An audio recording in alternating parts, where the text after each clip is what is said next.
Bien, mis amigos, Dios les bendiga, Dios les guarde. Estamos en una tarde muy especial en estos momentos, en la cual vamos a estar dialogando aquí con una persona, un buen amigo, una persona que sabemos que va a ser de gran edificación para nosotros y para todas las personas en el grupo.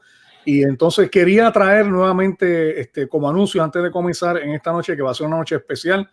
Las damas que deseen matricularse en el estudio de Ruth, tenemos un estudio de Ruth que comienza en junio 17.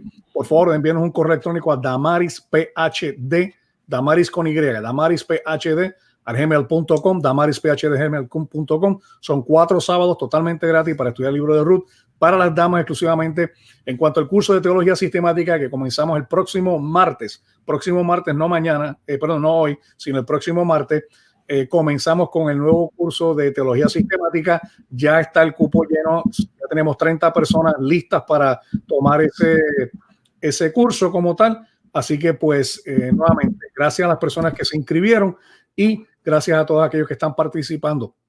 En esta noche estamos tratando con un tema muy, muy interesante y yo la verdad que estoy muy agradecido de nuevamente el pastor que nos va a estar acompañando en esta noche, que sacó de su tiempo para explicar. Él es un profesor de griego y queremos dialogar, ¿verdad? Para que ustedes sean beneficiados, porque vemos por ahí a través de las redes sociales y además que cada vez tocan a su puerta los famosos testigos de Jehová, en la cual toman el versículo que vamos a estar analizando en el día de hoy y de una forma magistral ellos lo tergiversan. Y hay que saber nuevamente, para presentar defensa con mansedumbre y reverencia ante todo aquel que os demande razón de la esperanza que hay en vosotros, saber contestar bien cómo es que se refutan los argumentos de los testigos de Jehová, basado precisamente en unas herramientas que nuestro amigo y pastor Winston Medina en esta tarde va a estar compartiendo con todos nosotros. Pastor Winston Medina, muchas gracias por compartir con nosotros en esta noche. Bienvenidos a nuestro canal. Bueno, muchísimas gracias, doctor Enuel Hernández. Bueno, es para mí un gran gozo poder compartir con usted y con su audiencia maravillosa este importante tema tan relevante para la teología cristiana y tan importante para la defensa en el campo de la apologética de la deidad de nuestro Señor Jesucristo. Es para mí un placer estar aquí y muchas gracias por la invitación. Gracias, pastor. Y para que nuestro público le conozca poco a poco, díganos un pequeño trasfondo, ¿verdad?, de quién es el pastor Winston Medina y qué le capacita nuevamente para entrar en este diálogo junto con nosotros en esta noche. Bueno, en verdad, en lo secular yo soy docente, tengo una maestría en inglés y también en español, estoy dedicado al área lingüística, ¿no?, al análisis de los textos, prácticamente trabajo con el idioma. He trabajado en todos los niveles, a nivel universitario y a nivel de secundaria, middle school y ya también a nivel de primaria, que me quedé finalmente con primaria. A la vez me dedico al campo de la apologética en mi canal Biblia en Contexto. Ya tengo aproximadamente unos 200 debates en el campo de la soteriología, lo que es la defensa de la fe en este campo de lo que es la doctrina de la salvación. Adicionalmente, pues me dedico a la enseñanza del texto griego desde hace un año y medio, 2 años, que tengo un grupo, más o menos unas 60 personas que participan activamente los domingos y estudiamos el texto griego, hacemos análisis sintáctico. He escrito 2 libros sobre sintaxis del texto griego y bueno, simplemente es más que todas estas cosas, soy un esclavo del Señor Jesucristo y estoy preso por él para hacer este tipo de labor, y nuestro contenido es completamente gratis, tanto nuestros cursos de teología como de griego y todo el contenido que producimos, pues. Y entonces, nuevamente, repítanos por favor el canal en YouTube para que las demás personas pues vayan allá y puedan estudiar con usted, y si acaso desean tomar un curso, como usted mencionó, es totalmente gratis para aquellos que desean aprender griego. ¿Cómo nos comunicamos con el pastor Winston Medina? Absolutamente. El nombre de mi canal es Biblia en Contexto, así se llama, Biblia en Contexto, y se pueden comunicar conmigo al número +1 704-713-8799. Repito, +1 704-713-8799. Esa es la manera como se pueden comunicar conmigo. Ahí casi siempre estamos haciendo programas en YouTube, en Biblia en Contexto, y ahí pueden también pedirme continuamente la información y siempre estamos dando acceso. ¿Algún correo electrónico que nos pudiésemos comunicar también si acaso hubiese falta, verdad? Sí, mira, ahí tienen mi nombre, la mitad de mi nombre y la mitad de mi apellido, Wismet, W-U-I-S, y la mitad de mi apellido, Met, Wismet, hotmail.com, perdón. wisme@hotmail.com, así que ya lo sabes, si desean ponerse en contacto con el pastor Winston Medina, y nuevamente él tiene y da unos cursos en griego para que usted aprenda griego koiné, ¿verdad? Porque se dice koiné, no koiné, aunque yo lo aprendí diciendo los koiné, pero vamos a ver que hay una diferencia en pronunciación y de eso quizás pues podamos dialogar un poco más adelante en cuanto a eso. Pero sin más preámbulo, pastor Winston Medina, estamos aquí en esta noche porque hemos tenido muchas personas en el canal, ¿verdad?, que se me han acercado mencionando de que supuestamente la versión del griego de los testigos de Jehová es la versión más fidedigna, y hemos tenido muchos de ellos visitando a nuestro canal, que para bien sea, ¿verdad?, que por lo menos están viendo buen contenido y nos tratan de argumentar mencionando de que nosotros tenemos un error en nuestras Biblias y se malinterpreta precisamente este texto que muchas personas consideran que es uno de los textos claves para establecer la deidad de Cristo, y por el contrario es uno de los textos claves que ellos utilizan para negar la deidad de Cristo. Así que pues queremos salir en esta noche de cualquier tipo de duda, de cualquier tipo de pensamiento que nos ayude a usted, Pastor Winston, a entender correctamente cómo es que se interpreta Juan 1:1. Así que pues le dejo la plataforma y poco a poco vamos a ir interactuando. Si las personas tienen preguntas, por favor, háganoslas llegar a través del chat, y entonces en alguna manera u otra durante el proceso que estamos llevando a cabo, yo se las voy filtrando al pastor Winston Medina para que vaya contestando pues sus interrogantes. Así que, pastor Winston Medina, la plataforma es suya.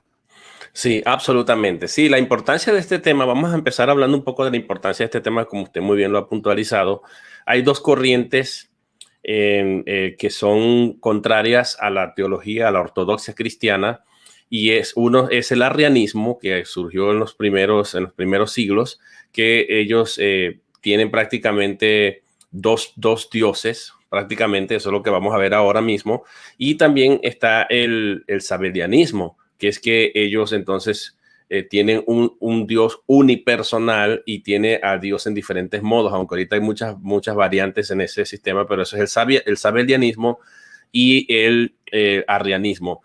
Este texto es muy relevante para entender que ninguna de las dos cosas son válidas ni son correctas, son herejías que han sido condenadas en concilios históricamente hablando, y que desde el texto griego y desde la sintaxis y desde el análisis contextual, obviamente que no se apoyan estas dos corrientes teológicas que están completamente equivocadas. Y lo vamos a tratar de hacer con respeto lo mejor que se pueda, lo que vamos a tratar de presentar un contenido académico que podamos ver, valorar.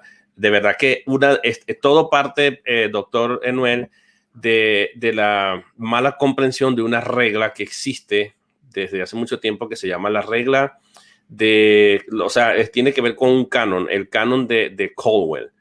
Se ha malinterpretado al punto que el doctor Wallace tuvo que escribir todo un capítulo completo en su libro y una gran extensión de contenido para aclarar el asunto, y aparte de eso tuvo que escribir un libro aparte para explicar en discusiones con varios académicos para poder aclarar el asunto, y eso es lo que vamos a tratar de presentar el día de hoy. Le voy a agradecer que ponga ahí el PowerPoint y nos vamos a ir. Lo único es que cuando estemos presentando el PowerPoint, doctor, no vamos a poder poner los comentarios de las personas porque nos va tapando el contenido. No hay problema, aquí sí lo tiene ya. Aunque puede hacer una prueba a ver si no aparece aquí, si no en su imagen, estaría bien. Bueno, vamos a ver. Si corta la parte de abajo. Sí, pero cuando agrandemos aquí, puede que no se vea, ¿verdad? Ok, ahí está. Sí, bueno, vamos a ver. Se corta un poco, pero bien. Sí.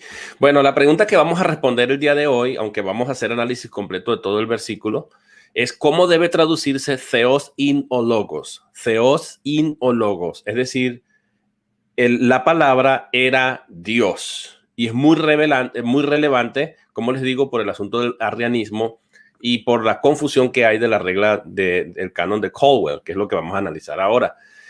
De antemano, yo quiero decirles que ustedes pueden ir a la página oficial de los Testigos de Jehová, que se llama Watchtower. En inglés creo que es Jehovah's Witnesses. es decir, jw.org, o sea, jw.org, y ustedes pueden escribir el nombre de un personaje que se llama Johannes Gruber. Por ahí voy a empezar yo diciendo que Johannes Gruber, como ustedes lo ven aquí, Johannes Gruber, fue un sacerdote, para que tengan una idea, fue un sacerdote satánico, un sacerdote católico, perdón, que dejó el catolicismo. Su esposa era una medium espiritista, y él, siendo un medium, o sea, empezó a interactuar con el mundo de los espíritus, y él dice que se propuso a traducir su propio Nuevo Testamento, y dice que los espíritus que bajaban en el medium de su esposa siendo medium, prácticamente le dictaba a él qué era lo que tenía que poner en el texto griego, y él tradujo, fue uno de los primeros que tradujo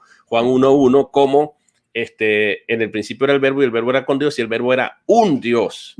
Es relevante y es muy importante entender que los testigos de Jehová en muchas de sus publicaciones han puesto a este autor, que es el señor Johannes Gruber, como uno de los de las autoridades del texto del Nuevo Testamento para ellos justificar su traducción. Claro, han utilizado otras versiones también, pero también lo han citado a él como autoridad.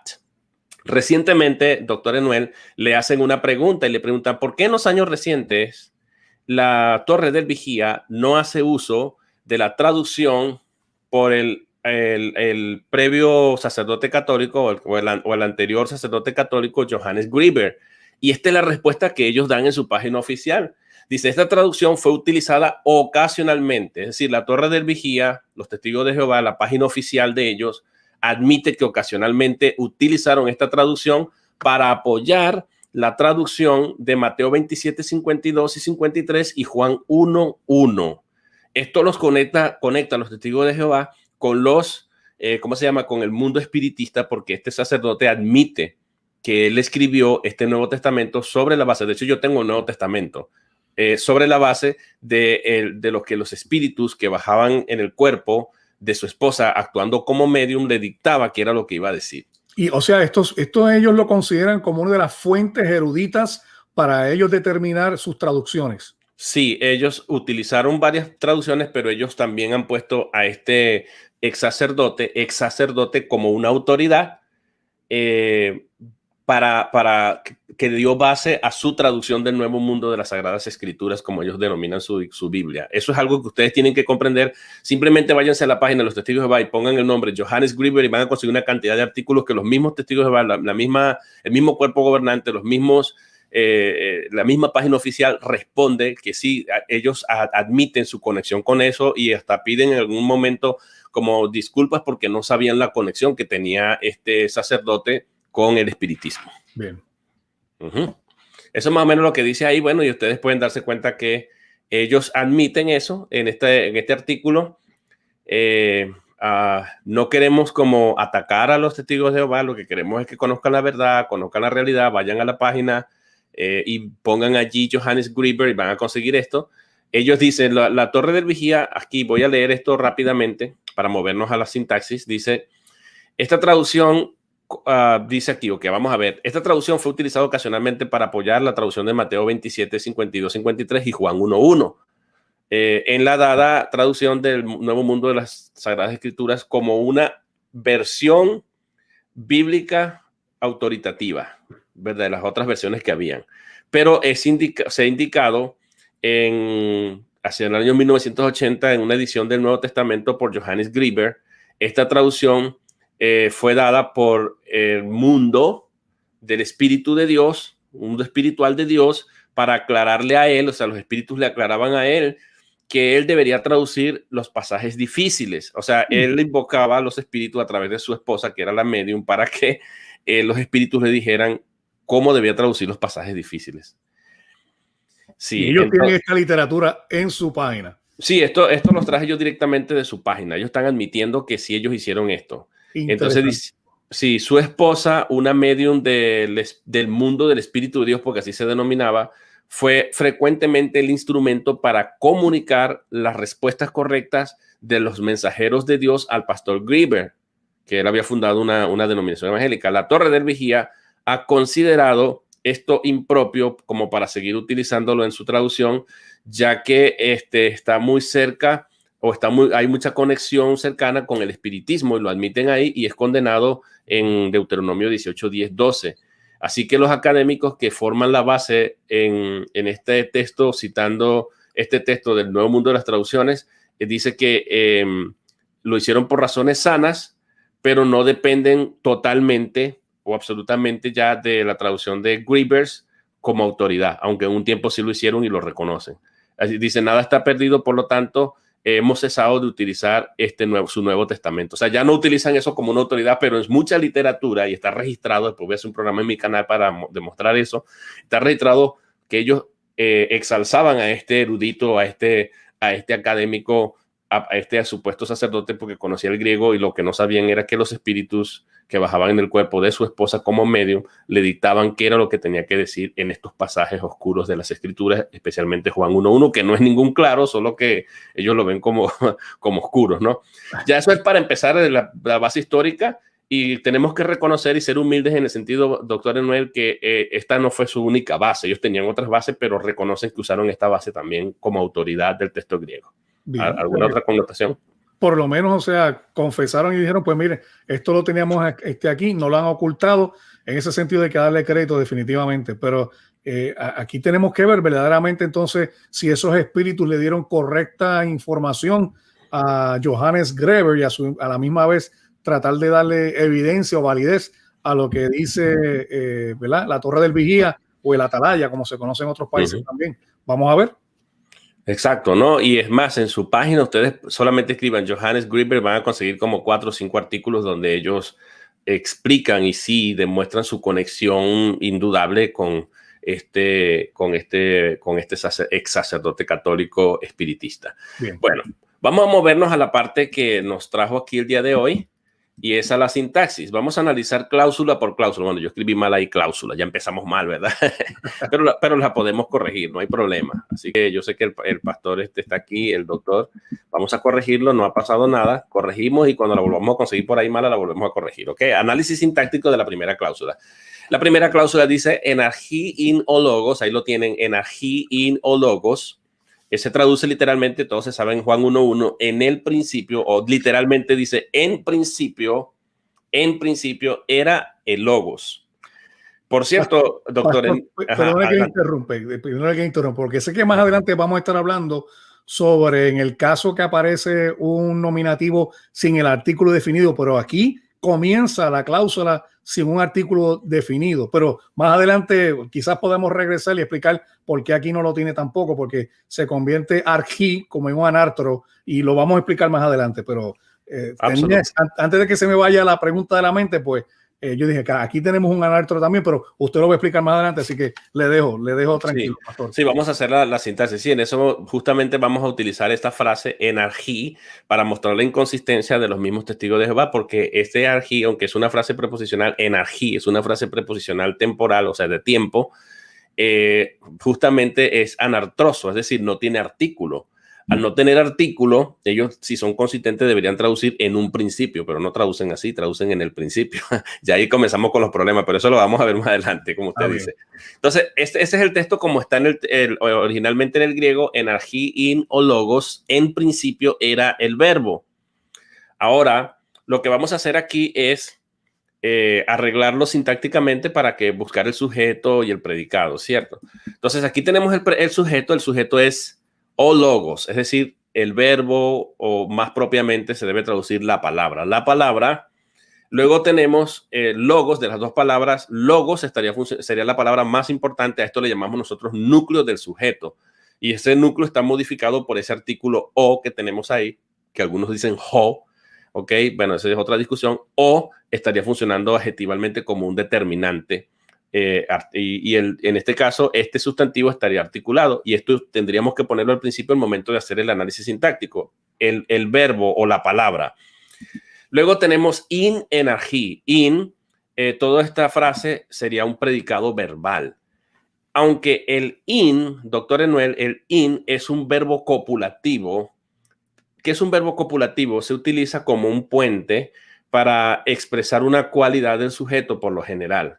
Por ejemplo, yo digo, el doctor Enuel es inteligente. El verbo ser, estar, parecer, son verbos copulativos que sirven de puente para describir una cualidad o hablar de una cualidad que tiene el sujeto. En este caso, el doctor Enuel es inteligente, el doctor Enuel es profesor, el doctor Enuel es teólogo. Uno usa el verbo ser, el doctor Enuel parece un guerrero, etcétera, ¿verdad? Esos son verbos que se utilizan para describir, para hablar de cualidades, para describir personas, cosas, objetos, sustantivos, etcétera. En este caso es temporal, para describir algo que tiene que ver, perdón, este no es temporal, este es para describir, sí, bueno, temporal porque tenemos arqui, ¿no? Ajá. Bueno, en este caso lo que estamos viendo aquí, doctor Enuel, es que después del sujeto, el in, aunque realmente es un verbo copulativo, aquí no se está comportando como un verbo copulativo, sino como un verbo con valor o fuerza predicativa. ¿Qué quiere decir? Cuando dice, ¿por qué? Porque para que tenga ese valor, tenemos que tener después del verbo o un adjetivo, o un verbo, perdón, o un sustantivo, o puede ser hasta un pronombre, y podemos tener incluso una frase preposicional, pero de procedencia, de origen, que es equivalente a un adjetivo. Yo ahorita no me voy a meter mucho con eso para no enredarlos mucho, pero el punto es que no se está describiendo una cualidad del logo en esta primera cláusula. No está diciendo, el logos era Dios o era divino. No se está diciendo nada del logo en este momento, sino que se está hablando de una circunstancia. Entonces, aquí el hecho de que tengamos una cláusula, ya por supuesto el verbo copulativo no funciona como copulativo, sino como un verbo de acción, y por eso muchas Biblias, en vez de traducir era, en verdad ese era no comunica un verbo de acción o un verbo predicativo. Entonces muchos traducen, en vez de era, traducen o estaba, traducen existía. Eso lo vamos a ver ahorita con algunas demostraciones que yo voy a hacer de algunas versiones bíblicas que traje puntualmente. Entonces aquí la mejor traducción sería, para hacerle justicia al texto, es el verbo o la palabra existía y ahora introduce una frase temporal, como usted muy bien lo decía. La frase temporal es una frase preposicional en arjí, esa que está al principio por razones enfáticas. El autor está interesado que quién existía en el principio, y por eso él pone energía en el texto original al principio por razones de énfasis, ¿no? Entonces, este energía, esta frase preposicional, introduce lo que se conoce como una cláusula, como un complemento circunstancial de tiempo. Al tener un complemento circunstancial de tiempo, para que el verbo sea copulativo y mantenga esa cualidad o esa propiedad de cualitativo o de copulativo, atributivo, tiene que venir un atributo después del in. O sea, el logos era inteligente, por decir algo, pero no tenemos un atributo. Un atributo puede ser un sustantivo, repito, puede ser un adjetivo, puede ser una frase preposicional de procedencia, de origen, y hay otras cualidades por ahí, otras categorías. Pero en este caso tenemos un complemento circunstancial, y eso hace o evita que entendamos el verbo ser o estar como un verbo copulativo, y lo tenemos que ver con valor predicativo, y por eso se puede traducir en el principio. Vamos a volver a traducir. Se puede traducir la palabra existía en el principio. Ahora, doctor Enuel, aquí hay algo muy importante, y sería una oración predicativa, no es atributiva, porque no está hablando de un atributo del sujeto, en este caso la palabra. Aquí hay algo muy importante. El verbo copulativo, que no se está comportando como un verbo copulativo, in, ahí, está en un tiempo que se llama imperfecto. En español, en la literatura, en la lengua española, nosotros le llamamos a eso copretérito. Ya vamos a ver qué es eso. Ahorita es interesante. Esto es muy relevante para el exégesis. Miren lo importante que es esto. No pierdan y anoten por ahí lo que es un verbo imperfecto, o escriban también copretérito, que es exactamente lo mismo. Ok, ¿qué es un imperfecto, doctor Enuel? Vamos a hacer una línea del tiempo aquí.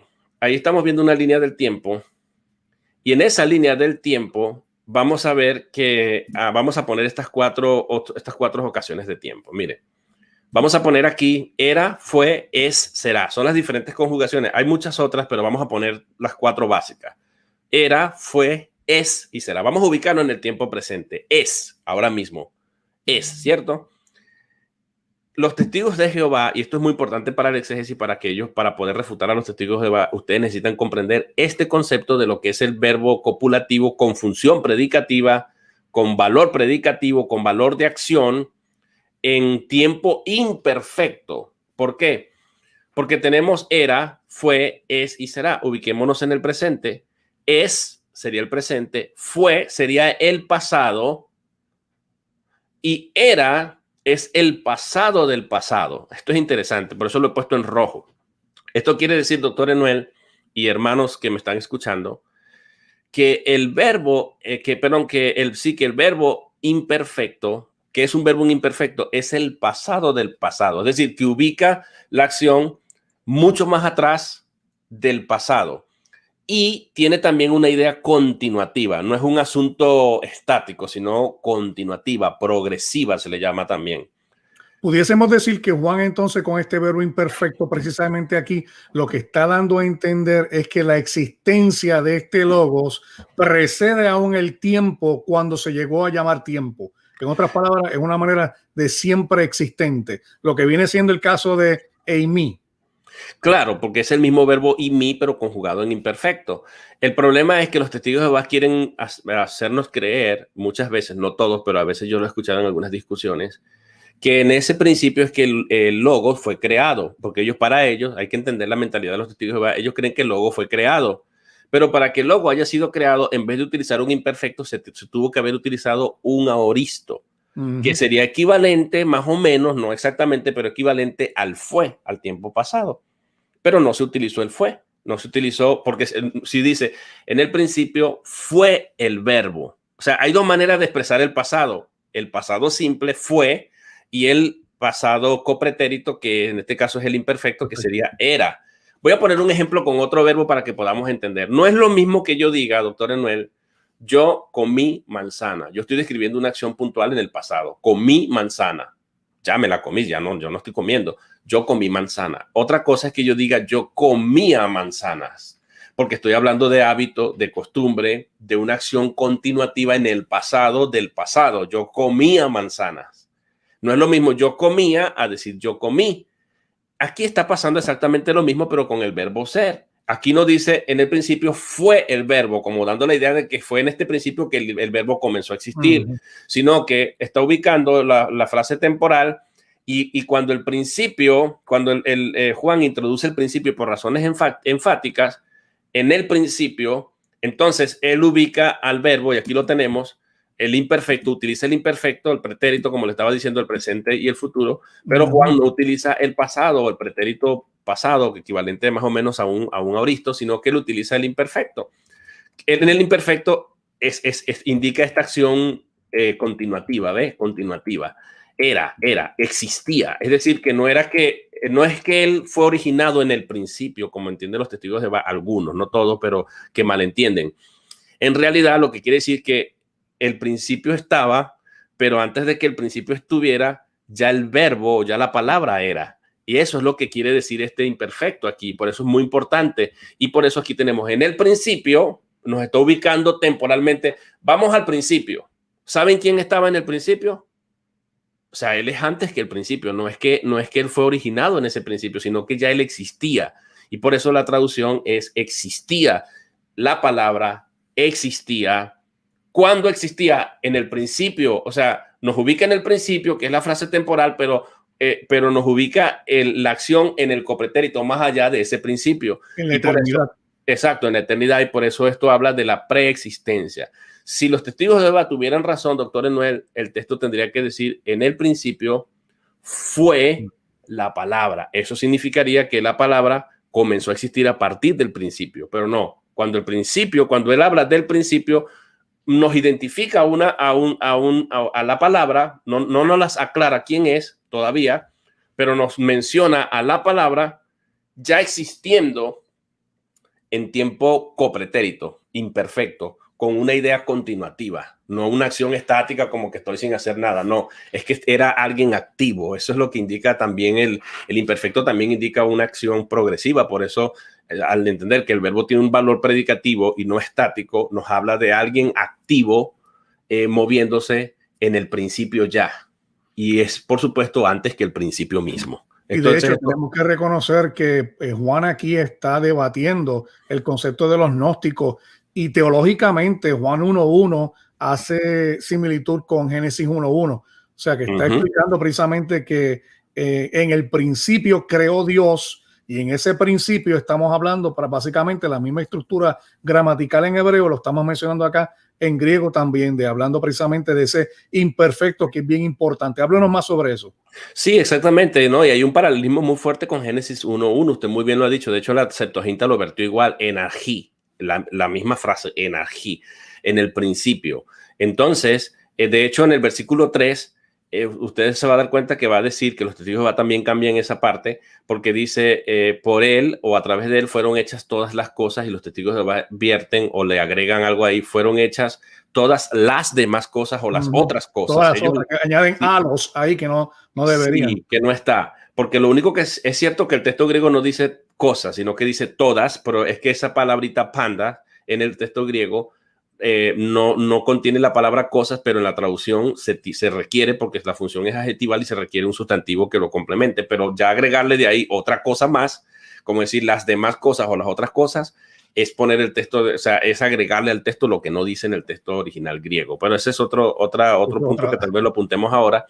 Pero tiene razón, el paralelismo es con Génesis, y en el Génesis, cuando estaba dándose la creación, el Logos estaba. Esa es más o menos la idea que tiene Juan. Por eso en el versículo 3 va a decir todas las cosas por él, por medio de él. O sea, Jesús es causa mediadora juntamente con otro ser en la creación de todas las cosas, como lo dice el versículo 3. Bien, entonces esto es lo que tenemos aquí. No sé si hay una pregunta con respecto a esto. Vean la importancia del texto griego. Vean la importancia de no confundirse con un verbo copulativo, porque sea copulativo no necesariamente significa copulativo. Lo que determina la funcionalidad o el valor que tiene ese verbo copulativo realmente es la frase preposicional enargí, que es al ser una cláusula, perdón, al ser una, ¿cómo se llama? Un complemento circunstancial de tiempo, hablarme de tiempo, me estoy ubicando en el tiempo, en el pasado, pero en ese pasado hay alguien que actúa antes de ese principio, porque es curioso, doctor Emanuel, que también la morfología en argí habla, de ahí viene la palabra arqueología, que yo utilizo mucho esta técnica para ayudar a las personas a aprender el texto griego, argí, véanlo como arqueología, de ahí viene, está hablando de cosas antiguas, pero el logos ya existía aún en la antigüedad. Eso es lo que se está diciendo aquí. Ok. Perfecto. Listo. Ahora, yo voy a probar esto con algunos comités de traducción, doctor Emanuel, si usted me lo permite. Okay, voy a mostrar cómo, al menos creo que más de 5 o 6 comités de traducción, y yo busqué solamente en inglés, no busqué en español, ojo. Pero yo creo que simplemente comprobar con 1, 2 o 3 comités es suficiente, pero yo sé que en español hay una gran cantidad también de traducciones. Mire, doctor Emanuel, mire cómo la palabra ya existía en el principio, sería la interpretación. O sea, ¿qué se desprende de aquí de esta sintaxis? Bueno, la palabra ya existía en el principio. Oh, tú estás torciendo el texto, tú estás interpretando equivocado. No, yo estoy partiendo de lo que surge del análisis sintáctico, que es la verdadera exégesis cuando uno aplica los principios sintácticos, la semántica y todos los principios de los 4 planos del lenguaje. Y justamente muchos comités que parten de la sintaxis, no de traducciones dinámicas, sino de la sintaxis, muchos comités que parten de la sintaxis justamente traducen como yo, o al menos parecido. Mire esto. O sea, en la equivalencia formal se utiliza entonces así, si va a ser más literal que dinámico. Exacto, si nosotros vamos a partir de la sintaxis, que es la herramienta realmente más infalible para lo que es la exégesis, para extraer el significado, respetando por supuesto el contexto, aplicando también reglas hermenéuticas, pero la sintaxis nos dice exactamente qué función tiene cada una de las palabras y qué valor tiene. Fíjese que el verbo es era, es imi, in en el imperfecto, pero no tiene ese valor. ¿Qué es lo que me dice que no tiene ese valor? Bueno, la frase preposicional que lo cambia completamente y le da movimiento al verbo, lo vuelve activo y se vuelve de valor predicativo, existía. O ves, entonces eso es lo que hace la diferencia.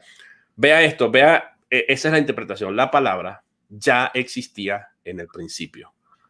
Vea, se llama The New Living Translation, la nueva traducción viviente.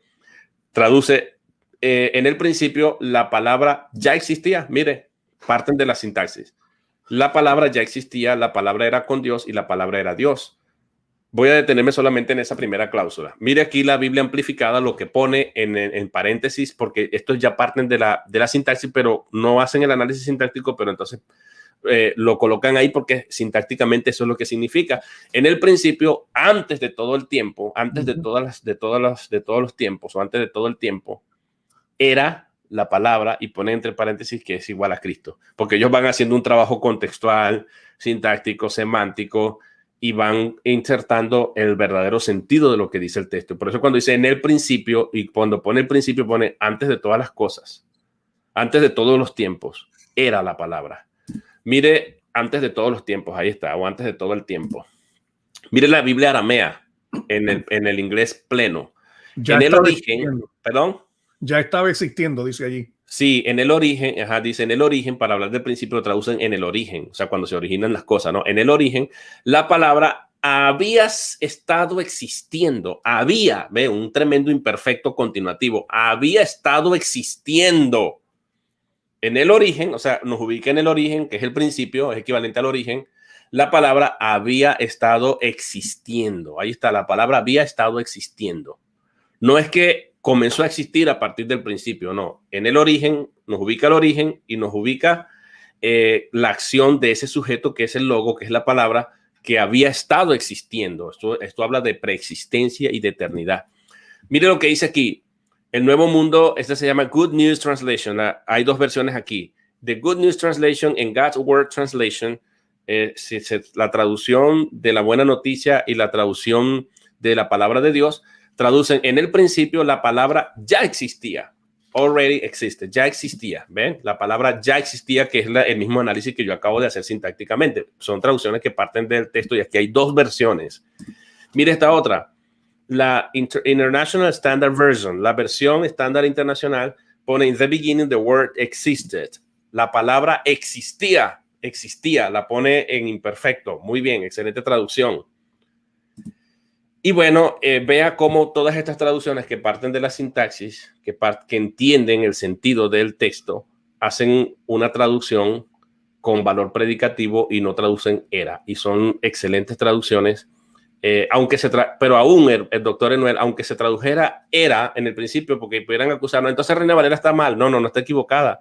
Lo que pasa es que lo que le da el valor predicativo, el que sabe de sintaxis, el que sabe de gramática, aunque yo ponga era, al saber que no hay un atributo, sino una frase preposicional como de tiempo, en este caso, en el principio, era en el principio, ya yo sé que no tiene un valor nominativo, atributivo, sino predicativo. El verbo no es copulativo, sino predicativo, tiene un valor predicativo. Esa es la importancia de la sintaxis, pues, y de comprender también las reglas.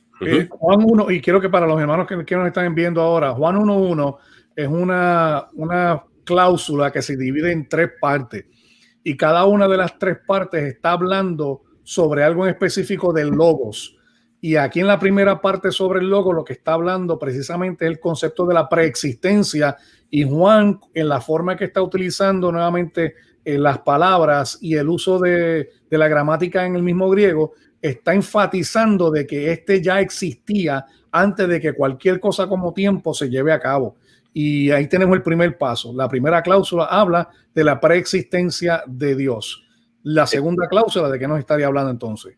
Sí, exactamente. Muy bien, doctor Enuel. Exacto. Y la idea es que la idea de esta primera cláusula no solamente es hablarnos de la preexistencia del Hijo, sino que Él está por encima del principio. Él está por encima del origen. Por lo tanto, Él es la causa de todo lo que existe. Eso es prácticamente lo que quiere decir esa primera cláusula. El concepto me trae a la memoria ese versículo que dice, antes de que Abraham fuese, ego eimi. Y yo creo que está hablando de ese mismo concepto, un concepto de preexistencia antes de que, bueno, de todas maneras, es que me estoy metiendo en camisa de once varas, pero eso lo vamos a ver, eso lo vamos a ver ahorita en el contexto general que prueba y apoya este análisis. Vamos a la segunda cláusula, que es muy, muy interesante, no deja de tener su valor, que es justamente aquí. Yo les dije que iba a corregir esta porque seguramente me iba a equivocar, ¿verdad? ¿Dónde es que está? Ok. Segunda cláusula, aquí está, no, esta es la tercera. vámonos a la segunda. Wow, ¿dónde me fui? Ok, sí, aquí está. Sí, lo que tengo es que tengo unos errores aquí en algunas palabras y las vamos a corregir para que se vean bien en el video. Aquí estamos, ¿verdad? Ok, miren lo que es la segunda cláusula. La segunda cláusula es introducida por una conjunción, que es la conjunción que. Que o logos in prostontheon. Es decir, que voy a hacer el análisis de una vez porque está en un orden lineal, no tengo que arreglar nada. Que o logos in prostontheon. Este sería un nexo coordinante, la conjunción que funciona como un nexo coordinante de adición. Por eso puse el signo de más ahí. O sea, me está agregando, me está sumando, no me está restando, o sea, lo que está es agregándome algo más, una información más del logo, porque Juan está realmente muy interesado en que nosotros conozcamos quién es la palabra, quién es el logos. Y justamente por eso él va introduciendo las ideas cláusula por cláusula. Y ojo, doctor Enuel, cuando vamos hasta el versículo 2, porque esto sigue hasta el 2 y continúa todo el capítulo, pero especialmente del 1 al 4, del 1 al 2, Juan introduce lo que se conoce en la literatura hebrea, un género literario que se llama, una estructura de hacer énfasis que se llama quiasmo. Ahorita lo vamos a ver, lo vamos a ver, pero ahorita nada más me voy a quedar con la sintaxis para que ustedes vean. Perdóname, pastor, perdóname. Si alguna persona tiene preguntas mientras vamos disertando esta cláusula, por favor vayan haciéndolo en el área de comentarios.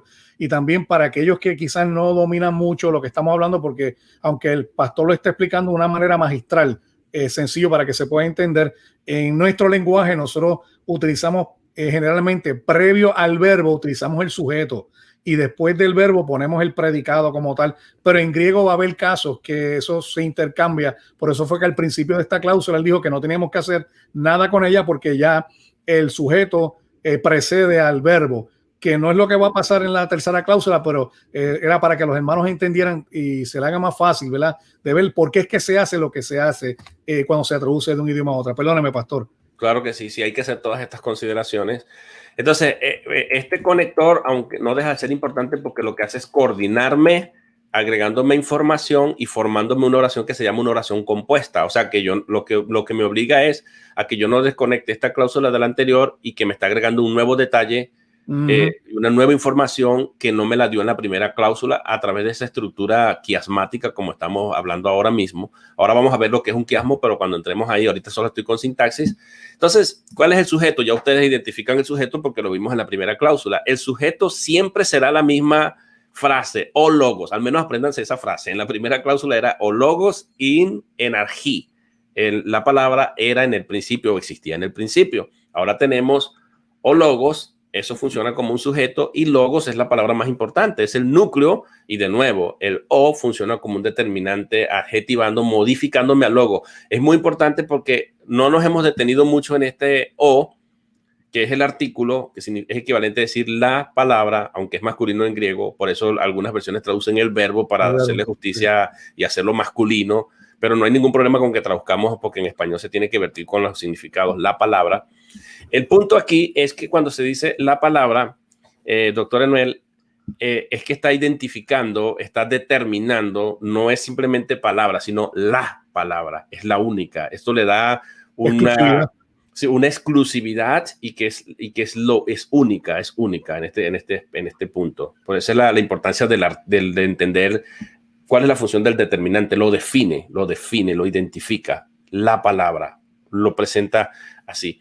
Ok, entonces ya tenemos el sujeto. El núcleo de ese sujeto es logos. El o está determinando adjetivalmente a logos. Y luego tenemos esto con el mismo valor predicado verbal. O el verbo es el mismo, ya lo vimos aquí. Vean que es el verbo núcleo, in, el mismo verbo de la primera cláusula. In es un verbo que imperfecto, es imperfectivo, o sea, igual. Estaba, existía, se puede traducir, depende, vamos a ver si es copulativo. Para que sea copulativo tiene que haber un sustantivo, un adjetivo, una frase preposicional de procedencia, pero no tenemos. Lo que tenemos es una frase preposicional de compañía. Estaba, ¿con quién estaba? Responde a esa pregunta. Con Dios, con el Dios. Y al determinar el Dios, está diciendo el Dios conocido, el Dios verdadero. Esa es la connotación. Entonces tenemos un complemento circunstancial de compañía.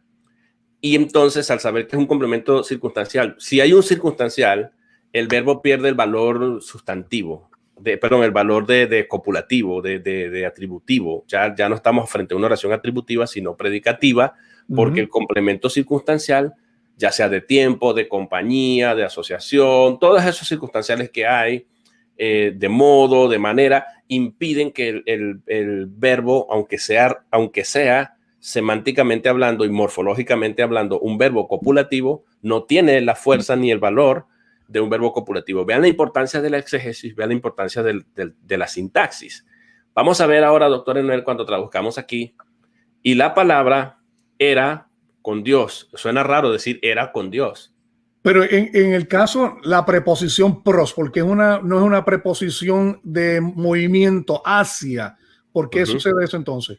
Sí, claro. El doctor Wallace nos va a decir, muy buena pregunta, que cuando tenemos una preposición, aunque sea una preposición pros, es una preposición de movimiento, de dirección, de destino. Parece que pareciera que estuviera indicando que el logo se estuviese moviendo en esa dirección hacia otro objetivo. Pero el doctor Wallace dice que no. Dice que aunque la preposición, aquí se conjugan las dos cosas. La frase preposicional le da valor predicativo al verbo, pero el verbo, como es un verbo estático, es decir, un verbo copulativo, neutraliza o paraliza ese movimiento del pros. Eso lo dice el doctor Wallace. O sea que entonces, in paraliza, lo neutraliza a pros. Exacto. Pros ton theon, la frase preposicional completa, le da valor predicativo al verbo, le quita esa fuerza, o sea, es como que trabajan de forma cooperativa, ¿no? Bien. Pros ton theon, al tener esa fuerza de movimiento, lo que hace es que el verbo, por ser un circunstancial, hace que el verbo no sea copulativo, no hay atributos, por supuesto.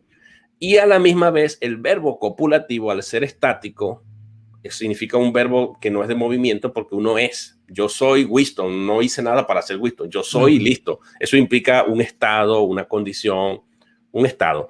Entonces, al ser un verbo estático, también paraliza el movimiento. Aquí no está diciendo que el logo se mueve hacia Dios, sino más bien lo que quiere decir es que el logo está en compañía de Dios y se puede traducir con valor predicativo el logos o la palabra acompañaba a Dios. Esa sería una excelente traducción porque acompañar es un verbo predicativo y le hace justicia al sentido que tiene. Se puede traducir acompañaba, intimaba, se asociaba, también se puede decir estaba con Dios, no era, sino estaba con Dios o se asociaba con Dios. El punto aquí es que no indica un movimiento, sino una relación tan íntima que algunos gramatólogos dicen, como el mismo doctor Wallace, que lejos del texto tratar de decirnos y hablarnos de movimiento en esta segunda cláusula, lo que nos está mostrando es la relación tan íntima que hay entre el logos y otra persona que no está acompañado. Uno no se acompaña solo, dicen los gramatólogos, uno acompaña a alguien. Entonces esto significa que él acompañaba a Dios. Dios no está solo, está en una relación íntima con él, está acompañando a Dios, él está acompañando a Dios. Y que están tan íntimamente relacionados por el verbo estático y la fuerza que le da también la preposición pros al verbo, que forman una equivalencia, es decir, intimaban con Dios, que si uno lo pudiera presentar en forma gráfica, dicen algunos gramatólogos, es como que si viéramos a una sola persona, tan íntima, algunas traducciones ponen incluso, desde la sintaxis, que estaba cara a cara con Dios, como que si estuviesen de frente. Pero el punto, doctor Enoel, es que los dos están tan íntimamente unidos, acompañándose tan mutuamente, tan estrechamente, que implica por el verbo estático, indica una intimidad, que hasta se perdería de vista sin saber si hay dos personas ahí, pero las hay. Eso es lo que yo creo dice. que muchas personas utilizan el concepto de estar de cara a cara precisamente por la palabra prosopón, ¿verdad? Que pudiese significar máscara o se personifica o está de cara a cara como tal. Y dicen, bueno, como prosopón su base es pros, pues significa que estaban de esa manera. Pero aquí lo que nos está mencionando, conforme a lo que usted nos dice, pastor, es que la relación era tan y tan íntima que aunque hace una distinción de personas, no podemos hacer una separación de esencia. Exacto. Sí, el punto aquí, lo que Juan quiere probar en la segunda cláusula es que este logos estaba o acompañaba, la mejor traducción sería acompañaba por el valor predicativo que toma el verbo, acompañaba a Dios. Él no se puede acompañar así solo y eso refuta el sabelianismo, o sea, los unicitarios, porque ellos quieren dar a entender que Dios es unipersonal, pero aquí esto es imposible porque Él acompañaba a Dios, Él estaba con Dios. O sea, uno no se puede acompañar a sí mismo, uno tiene que acompañar a alguien y esto es lo que está hablando, es que hay alguien aparte del logos que es acompañado por el logo lo acompaña a una relación tan íntima, en una cercanía tan íntima que prácticamente si lo viéramos visualmente se perdería de vista. No indica movimiento, lo que indica es que está en la presencia de Dios mismo. Ese logo está en la presencia de Él, acompañándole. Por eso el complemento circunstancial de compañía, la traducción sería algo así, la palabra acompañaba a Dios. Porque indica también, si lo traducimos así, indica una acción que igual es imperfectiva. El pasado del pasado indica una acción acompañaba. Por eso algunos gramatólogos, no se puede negar tampoco que algunos gramatólogos cuando hacen el análisis sintáctico dicen, bueno, la traducción aquí podría ser acompañar o estar y ven en la palabra, la preposición pros, dice, bueno, puede significar que sí haya un movimiento que se desplace de un lugar a otro y haya ese encuentro. No se anula esa posibilidad, pero el sentido semántico, según el doctor Wallace, lo que quiere demostrar Juan es que este logos está en compañía de otro ser, que en este caso es Dios. No hay uno, hay dos, porque uno no se acompaña solo. Y el complemento circunstancial de compañía prueba eso. Esa es la importancia de esto. ¿De acuerdo? O sea, con esto por lo menos refutamos también a los unicitarios también. Sí, los unicitarios quedan refutados con esto porque el complemento circunstancial es de compañía, al menos que ellos digan que no es complemento circunstancial de compañía, pero sí lo es, de asociación, de compañía. Bien, vamos ahora con la tercera cláusula y aquí sí nos tenemos que... Perdóname, pastor, ¿pudiese regresar un momento a la cláusula anterior? Vemos, como estábamos comentando tras de cámaras nuevamente, que en griego las personas cuando vayan a ver existen terminaciones y las terminaciones de las palabras tienen que estar de acuerdo con los artículos que se llevan. En este caso, hologos o logos, ¿verdad? La terminación os y se utiliza la palabra o y la palabra ton se utiliza para theon, para dar el uno con el otro, ¿verdad? Entonces, ¿cómo determinamos verdaderamente cuál es el sujeto y cuál es el objeto de la oración, nuevamente en base a estos artículos? Sí, exactamente. En este caso, un circunstancial no puede nunca ser sujeto. Ya por ahí ya vemos que tenemos un ton theon, pero está en caso acusativo porque esta preposición pros rige en acusativo, lo cual significa que el ton theon, no estoy haciendo la sintaxis exhaustiva, pero el ton theon estaría funcionando como un objeto de la preposición pros, y a la misma vez ton theon se convierte en una frase nominal en el que ton funciona como un adjetivo determinante y theon se convierte en el núcleo de esa frase, y ambas, ton theon, sería el complemento de la preposición, lo que también se le conoce en gramática como el término. Pros es el núcleo o el enlace y ton theon sería el término. Eso ya sería otra cosa. Entonces, como tenemos una preposición ahí, pros, ton theon, y ambos son y ton theon es una frase nominal que podría calificar para ser sujeto, al tener el pros impide obligatoriamente que ese sea el sujeto y el sujeto lo buscamos para acá. Y es o logos, que está en caso nominativo. Uno determina el sujeto por varias razones, que esté en caso nominativo, que esté articulado, que no esté precedido de una preposición, etcétera. Pero etcétera. no siempre podemos determinar el sujeto que esté articulado, porque hay ejemplos que tenemos palabras que no están articuladas, sin embargo hacen función de sujeto. Claro, sí, ahí entran los llamados sujetos monádicos, sí, los sujetos monádicos que no están articulados y sin embargo van a funcionar como sujeto, y eso sí, es exacto, pero el caso, de todas maneras, el caso va a probar eso, el caso nominativo juega un papel muy importante. Sí. Bueno, seguimos. Perdone que le interrumpa, pero es que cada vez que veo ciertas cosas, yo digo, déjame hacer un comentario aquí. De hecho, los hermanos, si quieren hacer algún tipo de pregunta, por favor, pónganla en el área del chat y vamos a estar contestando nuevamente. Esto es una clase magistral de Juan 1.1 que se está disectando de una manera increíble. El pastor Winston Medina lo está explicando de una manera que cualquier persona la puede entender, inclusive los testigos de Jehová. Claro. No, y muy importante en esta cláusula, el punto es que también es una oración predicativa. Aunque tenemos un verbo copulativo, la oración no es atributiva, es copulativa. Pero la tercera cláusula sí es atributiva. Y por eso ya cuando decimos atributivo, ya tenemos que ponernos alerta y tenemos que tener mucho cuidado porque hay tres opciones. Frente a una oración copulativa tenemos tres opciones para darle ese valor al atributo, porque se llama atributiva porque tenemos no solamente el verbo copulativo, sino que hay un atributo como núcleo dentro del predicado nominal, que es lo que vamos a ver ahora. Pero para eso vamos a dividir esta cláusula porque es la problemática y es la que nosotros queremos resolver. Sí, aquí es donde está el asunto. Ajá. Por eso, en vez de empezar con la sintaxis en esta ocasión, voy a partir con la regla. ¿Qué dice la regla? ¿Cuál es la regla? ¿Cómo se ha malentendido? Y exactamente cómo la resume el doctor Wallace para que la podamos comprender mejor. Pudiese presentar la regla y usted me corrija a ver si es cierto. Yo tengo entendido que la regla dice que cuando hay dos sujetos, el nominativo se articula y el predicado o el segundo no se articula, aunque significa que verdaderamente tiene un artículo como tal. ¿Correcto? Sí, lo que pasa es que la regla tiene dos partes y las personas no la entienden justamente porque no la dividen en sus dos partes. Hay una sección A y una sección B. Una regla aplica solamente al texto griego, lo que nos está tratando es de identificar en el texto griego, y la otra tiene que ver con la traducción, la manera como vamos a vertir la traducción. Y las personas se confunden muchas veces y es donde viene el problema. Y hay totalmente una cantidad de Nuevos Testamentos mal traducidos. Bueno, no tantos, no abundantes, pero de de gramatólogos que han entendido mal la regla. Igual se lo puntualiza ahí, los nombra por nombre y apellido en su gramática en inglés y dice, está mal, esto está mal por esto, está mal. El mismo A.T. Robertson hizo correcciones al respecto, pero es interesante. Pero sí tiene que ver esa regla y hoy la vamos a comprender de la mejor manera posible para que no haya más dudas de esta regla, ¿ok?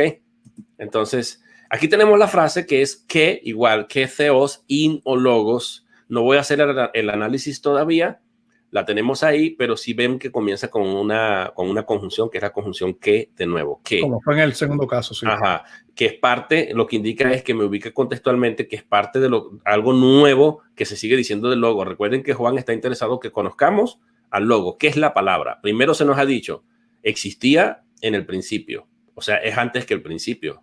En segundo se nos ha dicho, acompañaba a Dios, o sea, no estaba solo, él acompañaba a alguien y nada más y nada menos que a Dios, estaba en muy buena compañía.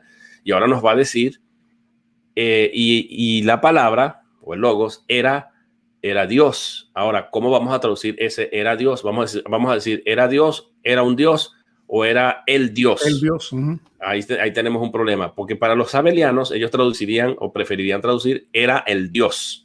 Y para los testigos de Jehová les conviene traducir era un Dios y caen en una herejía que se llama enotismo, que lo vamos a ver ahora, y el arrianismo. Pero bueno, ahora lo que quiero es que veamos la regla. Esta es la regla. Mire, el canon de Caldwell. La regla viene del canon de Caldwell, que lidia prácticamente con oraciones atributivas, oraciones predicativas, oraciones atributivas donde hay un verbo copulativo en la mayoría de los casos.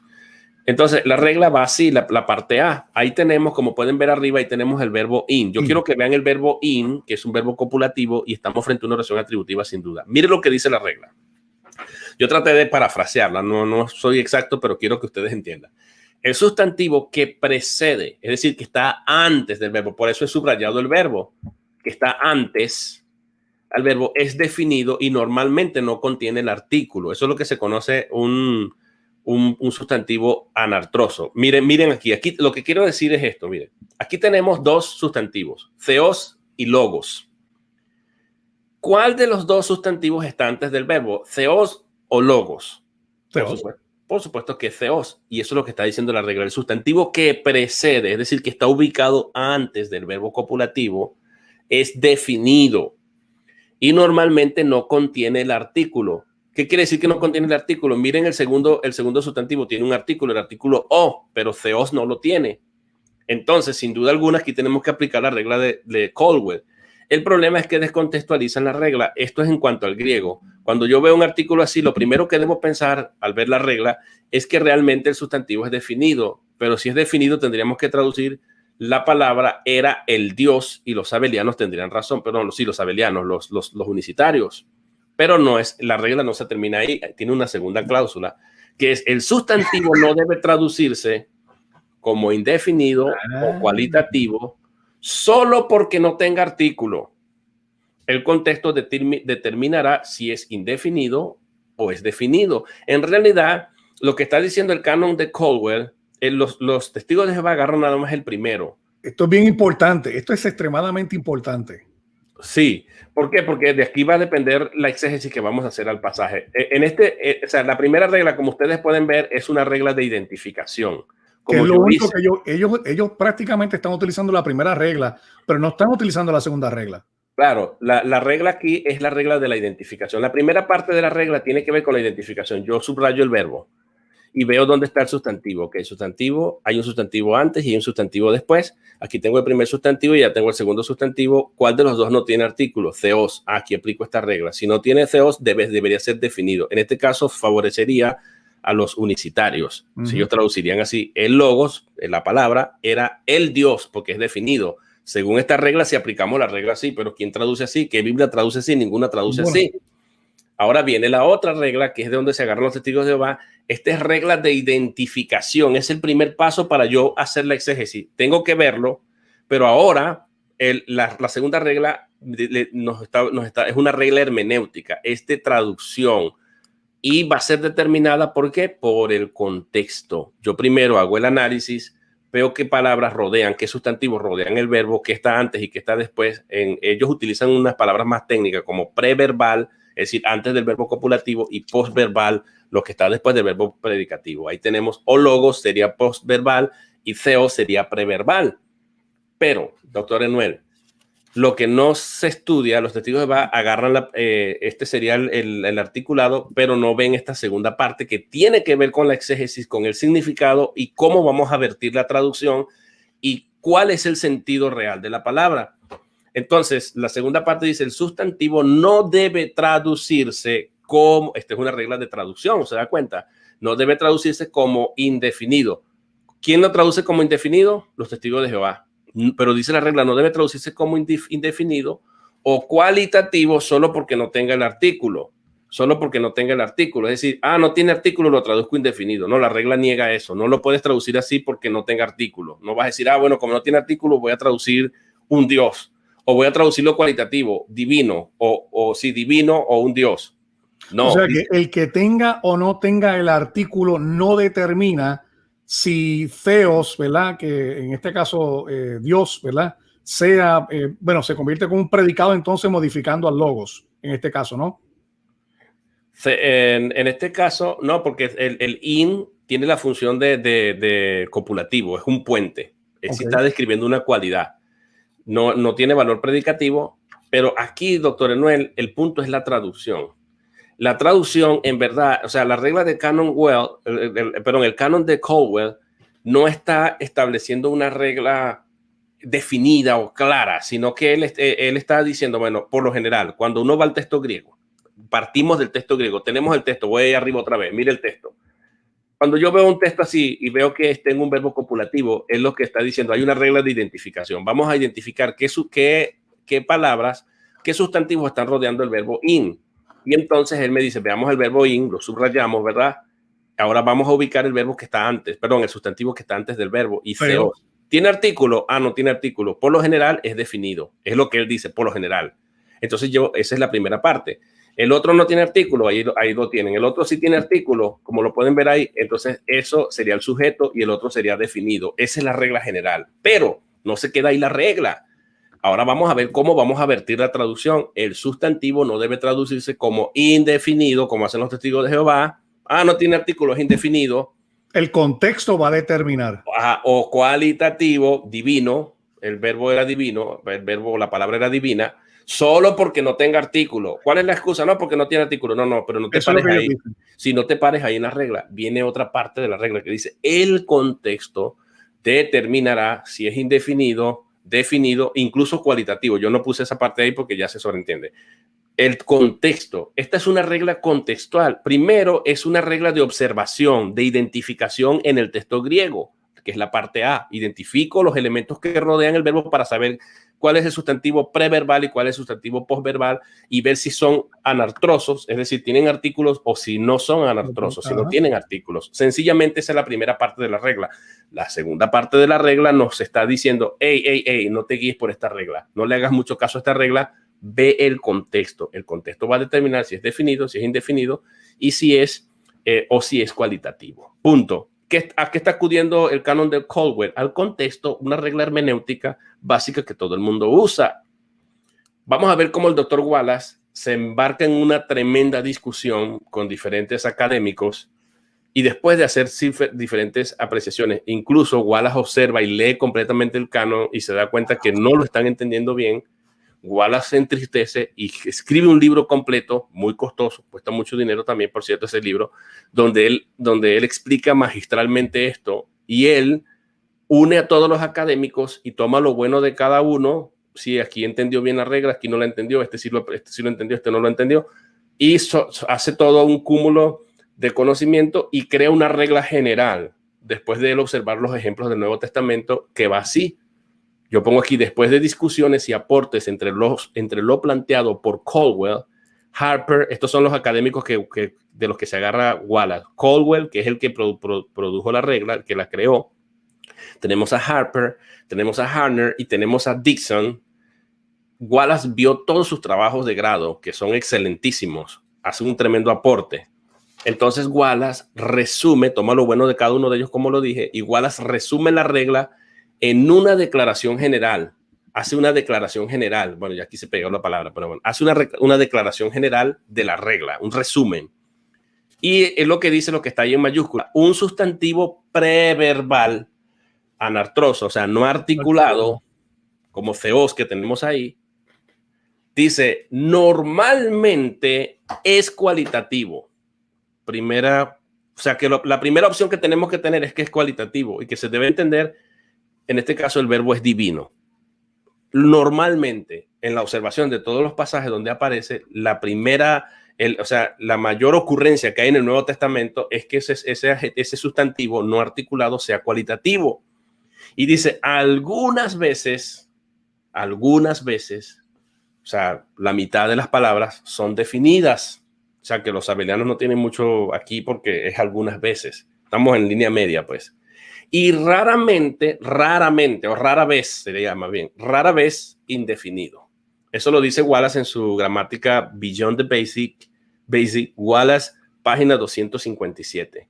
Wallace ahora crea la regla de canon para sacudirse de todas estas malas comprensiones que hay, que la gente no comprende la regla porque es un poco confusa, no entienden porque lo que pasa es que Caldwell lanza la regla y no advierte, una es una regla de identificación y la otra es una regla de traducción. Es muy técnico, mucha gente, la gente cuando lo observa y lo lee, uno dice, bueno, ¿cuál aplico? Que quizás fue el caso de los testigos de Jehová, aplican nada más la primera parte, pero no se extienden hasta la segunda. Sí, exacto. Sí, la regla, si no se entiende lo que se está diciendo en la regla, doctor Enuel, da pie para que se traduzca de cualquiera de las tres formas. Tú puedes traducir un Dios, puedes traducir el Dios y puedes traducir Dios. No, pero la regla no puede quedar así como tan escueta, como dice Wallace. Tiene que haber algo que controle esto. Y lo que hace es Wallace observar las observaciones de los académicos, ver lo que ellos discuten, qué es lo que hacen, observa los textos en el Nuevo Testamento, ve cómo se comportan, analiza la mayoría de los textos en oraciones atributivas y se da cuenta, no, lo que hay es una mala comprensión de la regla y se crea una regla que dice un sustantivo preverbal, es decir, como theos, que está antes del verbo, es normalmente, o sea, la mayoría de los casos, cualitativo. Algunas veces definido, o sea, debe traducir el Dios, en este caso sí lo entendemos así, pero eso es algunas veces, en algunos casos. Y raramente o rara vez es indefinido. ¿Qué es lo que va a determinar? Dice Wallace, termina con su regla, ahorita no la puse aquí, pero ya lo sabemos, lo que va a determinar esto es el contexto, pero en la gran vasta mayoría es cualitativo. Okay. Entonces, si es cualitativo, implicaría que aquí tenemos que ahora decidir cuál de las tres opciones aplica en Juan 1.1. El contexto lo va a determinar. Mire, para esquematizárselo así, el doctor Wallace presenta aquí el artículo theos, o sea, perdón, la palabra, el sustantivo theos, el sustantivo theos es el que está antes del verbo, como vimos aquí, aquí theos. Vamos a ubicarlo aquí en el centro. Vamos a poner el verbo aquí en el centro. El verbo aquí sería era, verbo copulativo. Ahora, ¿qué sustantivo tenemos aquí? Theos. Yo no lo puse aquí, pero ya ustedes lo vieron. Y aquí tenemos logos. Si el sustantivo que está aquí no es articulado antes del verbo copulativo, la raya representa el verbo, la línea vertical representa el verbo copulativo, y el sustantivo que tenemos aquí no tiene artículo, Dice Wallace, lo más seguro es que estamos frente a un sustantivo preverbal, porque está antes de la raya, está antes del verbo copulativo. Entonces, es más seguro que sea definido y pocas veces cualitativo. Es más seguro que sea definido. Eso es lo que dice la regla. Pero si el verbo está postverbal y no está articulado, es en el caso de que no esté articulado en la posición postverbal, es lo más seguro es que sea indefinido. Pero ¿qué es lo que va a determinar si es definido o indefinido? Mira el margen de probabilidad, hermano, que hay de que sea cualitativo. O sea, definido, como puedes ver, el círculo pequeño representa que definido es una posibilidad muy escasa. Indefinido es otra posibilidad muy escasa. Lo más seguro es que sea cualitativo. Pero ves, mira aquí que dice preverbal. Si dice theos, lo más seguro es que sea más definido que indefinido. Tú no puedes poner un indefinido si es preverbal. Los testigos de Jehová están equivocados. Porque los testigos de Jehová están poniéndolo como que si theos estuviese postverbal, después del verbo copulativo. Ahí podrían tener un poquito de razón. Pero no, está antes. Y si está antes, lo que te dice la regla es, no, es más definido. Debe ser el Dios. Bueno, pero no confundiría, porque entonces en el español no lo tenemos de esa manera. En español lo tenemos que invertir. ¿No les confundiría eso a ellos entonces? No, pero es que no importa, porque la primera regla, hermano, es que eso es lo que estamos viendo. La primera parte de la regla es parte de cómo está estructurado en el texto griego. Cuando los autores escribían el texto griego, por eso es una regla de identificación. Vamos a ir atrás para que ustedes puedan ver. Cuando yo tengo el texto aquí, mire el texto. Aquí tengo el texto solito.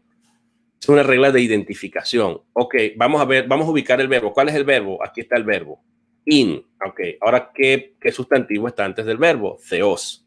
O sea, lo menciono porque yo he hablado con testigos de Jehová y entonces ellos no hacen el análisis morfológico sintáctico desde el griego, sino que esperan a llegar al español para entonces aplicar la regla como tal, lo cual no debe ser así. Ese es el problema que ellos tienen. El asunto es que la primera parte de la regla, doctor Enuel, lo que nos obliga es que observemos el texto, observen el texto, miren el texto con lupa, cuidado con el texto. Tienen un idioma original antes de hacer la traducción. En el texto original, tienen un texto original, tienen una estructura, tienen un orden en las palabras. Ubíquenme el verbo copulativo, vean qué palabra, qué sustantivo está antes y qué sustantivo está después. Eso es preverbal y posverbal. ¿Tiene artículo? ¿No tiene artículo? Entonces ahí es donde van a ir a la segunda regla. Ok, van a ir a la segunda regla, que es esta. Vean el contexto para determinar que hay una vasta probabilidad. Como dice Wallace aquí, miren, el círculo más grande indica que hay una gran vasta posibilidad, porque normalmente es cualitativo, de que sea cualitativo. Por eso tienen que tener mucho cuidado. Y entonces entender que el preverbal cae en la categoría de definido y el postverbal en el texto griego observado, no en la traducción, en el texto griego observado. Si el artículo fuese sin artículo después del verbo, es indefinido en la mayoría de los casos. Hay una probabilidad, pero hay una gran posibilidad también de que sea cualitativo, independientemente de que sea preverbal o postverbal, porque la mayoría de los sustantivos no articulados o anartrosos, como se les llaman, son verdaderamente, en su gran vasta mayoría, que es la regla de Wallace, cualitativos. Cualitativo, indican de una cualidad.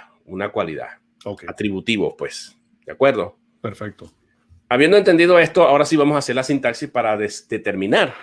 Ya aquí dijimos, las primeras dos cláusulas son predicativas, forman una oración compuesta. Y ahora la tercera cláusula es una oración atributiva.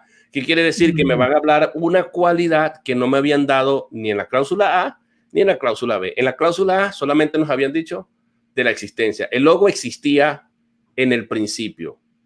En la segunda se nos dijo, el logos acompañaba, no estaba solo, en pocas palabras, acompañaba o estaba con Dios, no estaba solo. Nos habla de su relación con Dios. Y en la tercera ahora nos va a decir algo que no se nos ha dicho.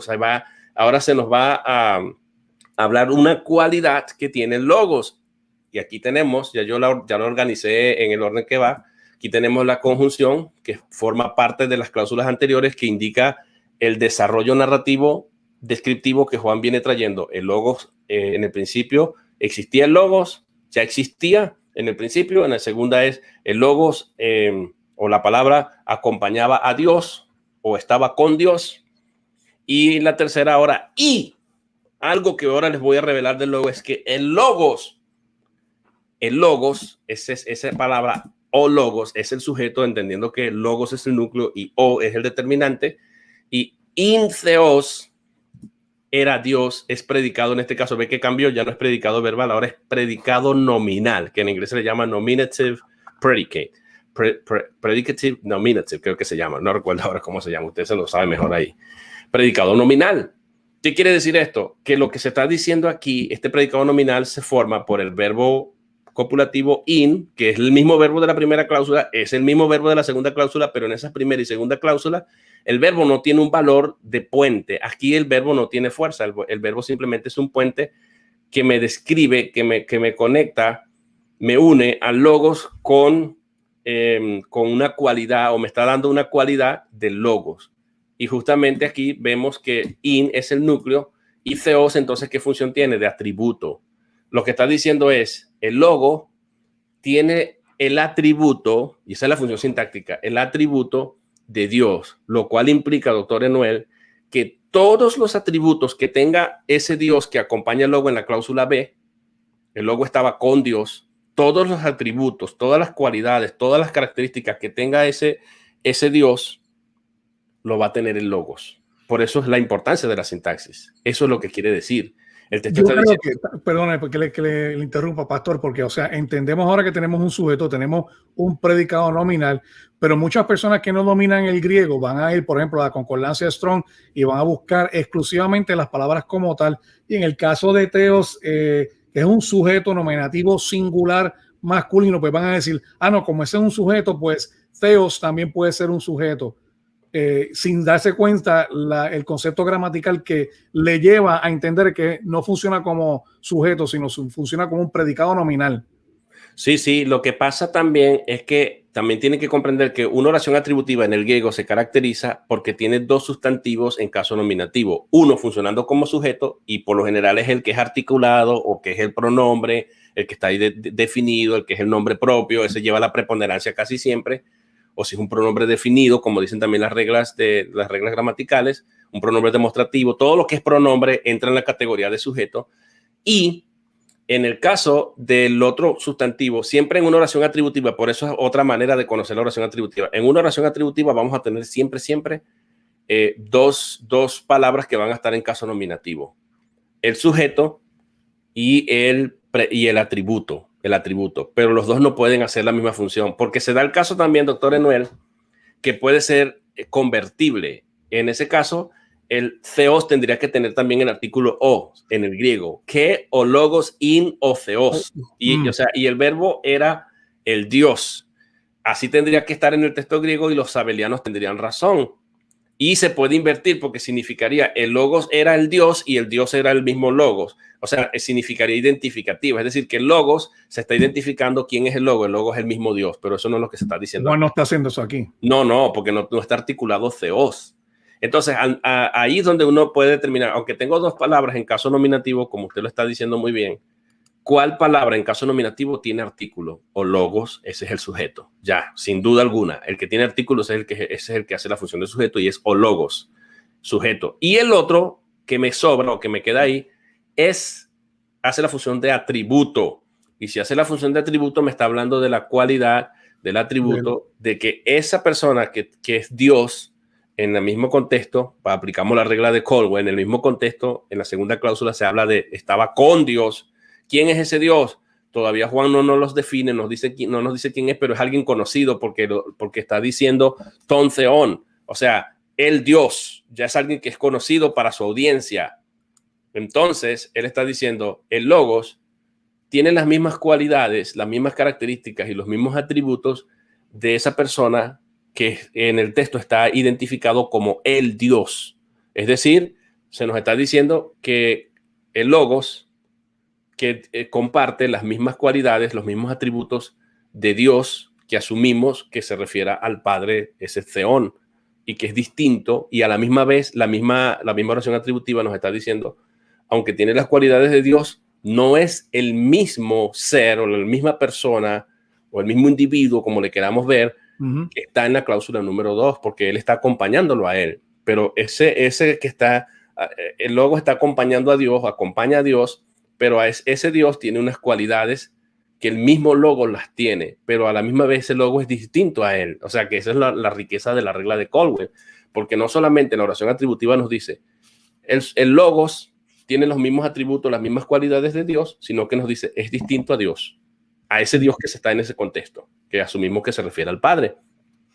Porque más abajo va a decir que se hizo carne el Hijo. O sea, establece una diferencia. El verbo, más abajo va a decir, el verbo se hizo carne y habitó entre nosotros. Está hablando ya de ese mismo logo que ya existía, que acompañaba a Dios, que tenía unas cualidades, las mismas cualidades de Dios, y ahora, y es lo que dice Wallace se decanta y dice, definitivamente, Otheos ahí se debe traducir, el verbo era Dios, o en su defecto se tiene que traducir el verbo era divino, que es una traducción. Era divino porque realmente tiene las mismas cualidades de Dios, porque Dios es divino. Pero Wallace hace una aclaratoria. Tengamos cuidado cuando decimos divino, porque para algunas congregaciones los ángeles son divinos, algunos creyentes comparten la naturaleza divina de Dios, como dice Pedro. También a veces usamos eso en lenguaje, hasta el mismo Wallace echa broma y dice, a veces decimos la comida está divina, y entonces usamos eso de una manera tan liviana y no entendemos que cuando decimos divinos nos estamos refiriendo a la deidad. Cristo posee todas las mismas cualidades que tiene Dios como atributos. Si Dios tiene 27 atributos, el logo tiene 27 atributos. Si Dios tiene 50 atributos, el logo tiene 50 atributos. Si Dios tiene un solo atributo, el logos tiene un solo atributo. Lo mismo que tiene Dios, lo tiene el logos. Bueno, no entrando en el concepto de la kenosis, pero de todas maneras sí, ambos comparten los mismos atributos porque es la misma esencia. Analizando... Exactamente, ahí usted llegó. El verbo ser es ontológico, por eso es un verbo de estado. Indica esencia. Por el verbo ser, en oraciones atributivas, yo soy humano. Yo soy un ser humano, yo soy humano. Entonces, el verbo ser indica esencia, indica ontología, y está diciendo que tanto el logos como el Padre comparten una misma esencia. Lo que el Padre o Dios es, lo es también el logos. Y punto. Eso es todo lo que dice el texto, hermano. No hay que estar agregándole ni quitándole más nada ahí. Yo estaba analizando lo que estaba mencionando anteriormente, Pastor, y entonces me he topado con este tipo de argumento, ¿verdad? Si se puede llamar argumento. Y me van a disculpar, me tengo que quitar la chaqueta porque estoy viendo que como que en la cámara está marcando como si hubiese un brillo o algo. Así que ya me dio hasta calor.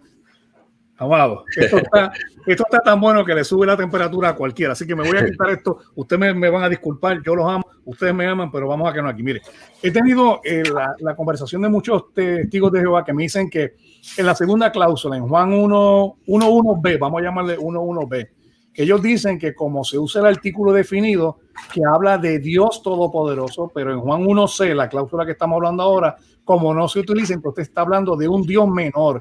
En el primer caso habla del verdadero Dios, pero que en el segundo caso habla de un Dios inferior al primero, y este es Jesús. ¿Eso es cierto? No, gramaticalmente eso es falso. Eso no parte de la sintaxis ni de la gramática, hermano. Le voy a poner un ejemplo. Vamos a poner el mismo ejemplo. Vamos a hacer la traducción. Vamos a dar el beneficio de la duda a los testigos de Jehová. Ahorita yo voy a considerar 4 o 5 problemas que tienen los testigos de Jehová en su traducción. Ahorita lo vamos a ver, pero ahorita yo voy a hacer esto ahora para ver. Si yo digo, el doctor Enuel es un hombre, y pongo ahí el artículo indeterminado, indefinido, un hombre. Y luego por aquí digo, José Ortiz, que es un hermano que era testigo de Jehová, por cierto, que lo bautizamos en Venezuela, estaba muy cerca de ser anciano, por ahí lo vi conectado, gloria a Dios que está viendo este programa. Él decía, si yo digo, fíjense el ejemplo, este es el ejemplo, voy a poner 2 ejemplos. Yo digo, el doctor Enuel es un hombre, y digo, el hermano José Ortiz es el hombre.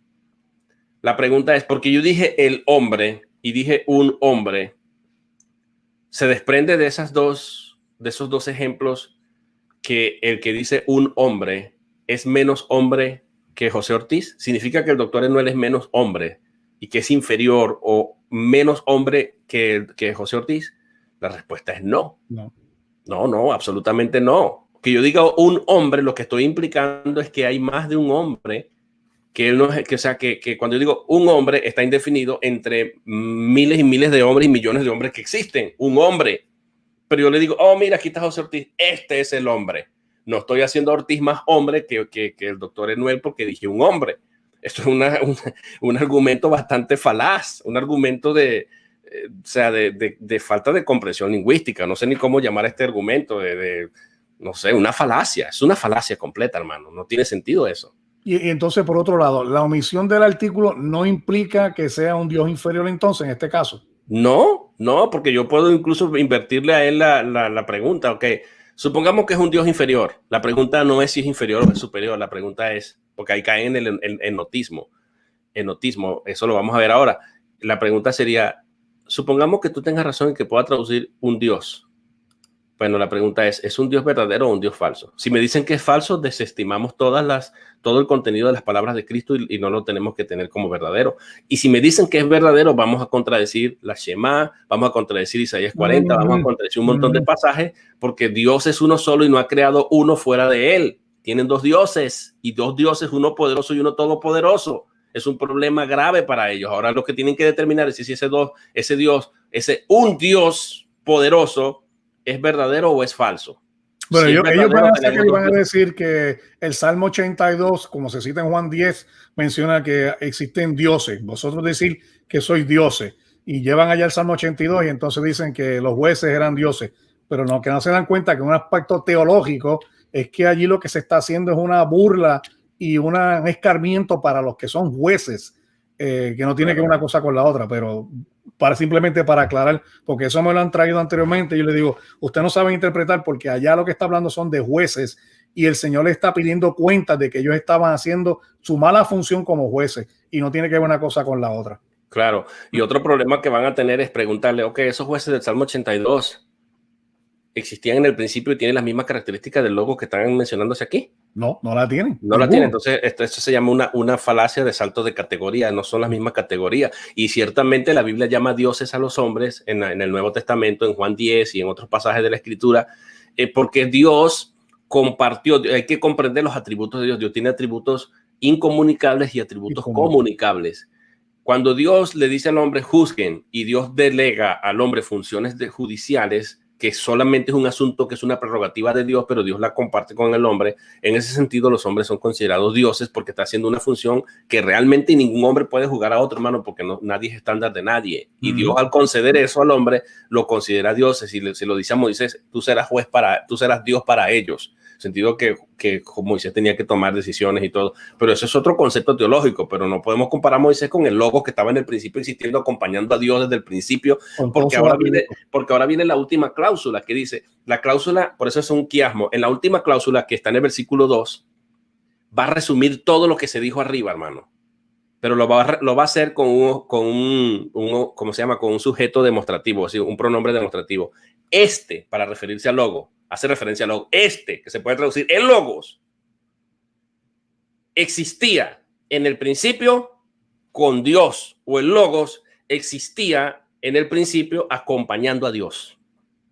¿Se da cuenta? O sea que cuando hablan de en el principio, en la cláusula número 1, en ese mismo principio Dios estaba, pero no estaba solo, el logos lo acompañaba y el logos existía con él en el principio. Ve que la misma cláusula está diciendo lo mismo que se dijo en la 1, 2 y 3.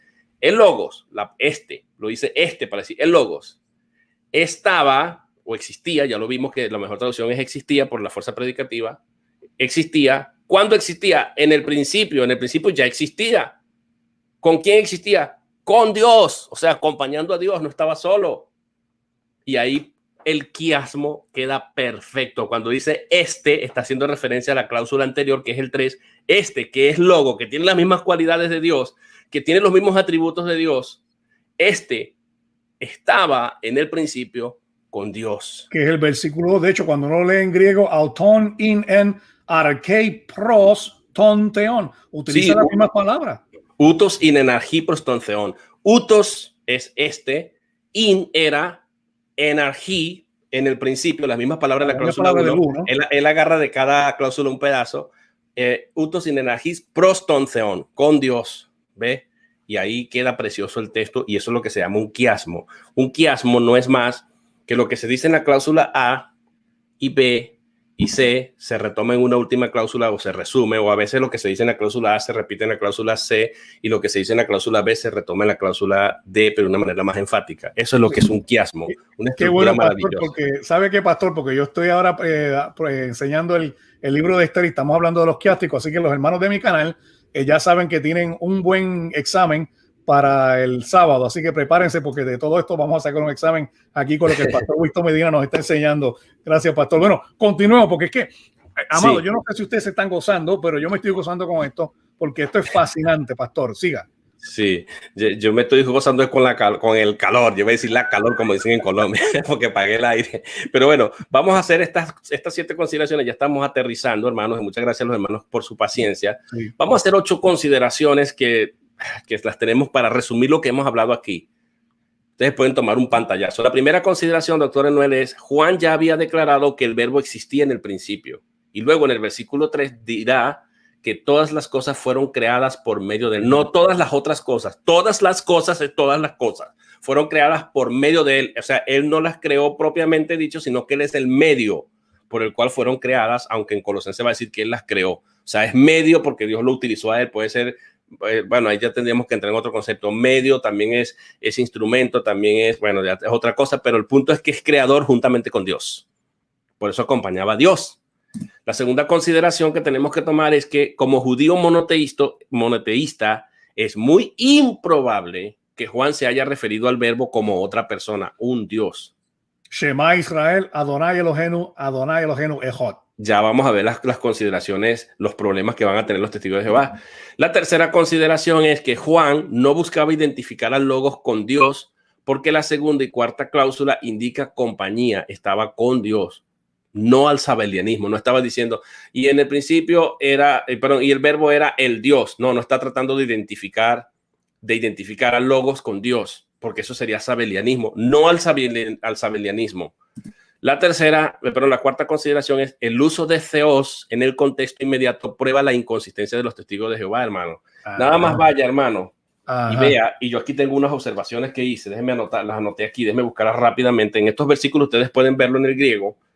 Ustedes pueden darse cuenta, por ejemplo, en el versículo 6, 12, si ellos son consistentes, versículo 6, del mismo contexto inmediato, dice, vino un hombre que fue enviado como representante de Dios. Ahí está, de Dios, Theú, en genitivo. Este se llamaba Juan. Este es Juan 1:6, pero no pusieron un Dios, pusieron Dios. Egeneto Anthropos Apostolumos para Theú no tiene un artículo definido. Y sin embargo lo tradujeron definido ellos ahí. Interesante. Dios, no son consistentes con la regla. No son, pusieron un Dios. Ahora vienen, y acuérdense que ellos parten de la traducción. En Juan 1:12 dice, sin embargo, todos los que le recibieron les dio autoridad de que sean llamados hijos de Dios. Hijos de Dios, Theú. Igual, ahí no dice hijos de un Dios. Luego dice en el 1:13, y engendrados no de sangre ni de carne, sino de voluntad humana, sino de Dios. Y no está articulado, Theú, pero no tradujeron de un Dios. Igualmente, 1:18, nadie ha visto a Dios, y aparece Theón, que está sin artículo, Theón, y no pusieron nadie ha visto a un Dios. O sea que si ellos fuesen a ser consistentes con la regla como lo utilizan en Juan 1:1, ellos tuviesen también que añadir el artículo definido en todos estos pasajes, sin embargo no lo hacen. Exacto, están obligados a hacerlo. Y como si fuera poco, ya vimos anteriormente que en el versículo 1:1, como usted mismo lo mencionó anteriormente, un principio no traducen en arjí. ¿Por qué traducen en el principio y no traducen en un principio si ahí no está articulado el adjetivo que está, el sustantivo que está rigiendo en genitivo, que es objeto de la preposición en, que rige en dativo, en arjí? Ahí no dice en tizarjí, por ejemplo. Ahorita no recuerdo cuál es tizarjí, sí, en arjís, no está articulado. ¿Y por qué ahí no traducen el artículo? ¿Por qué lo traducen con el artículo? No son consistentes. ¿Por qué no dicen en un principio, sino en el principio?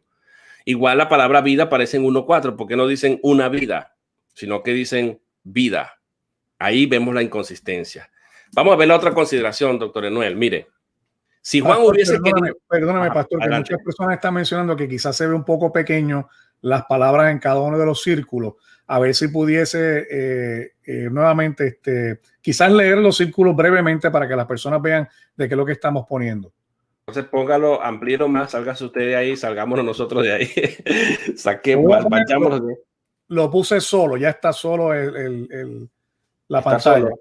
Está solo con el PowerPoint nada más. Ok, vamos a leer los círculos. A ver, ahí está. El primero es, Juan ya había declarado que el verbo existía en el principio. Y luego en el versículo 3 dirá que todas las cosas fueron creadas por medio de él. Por medio de él.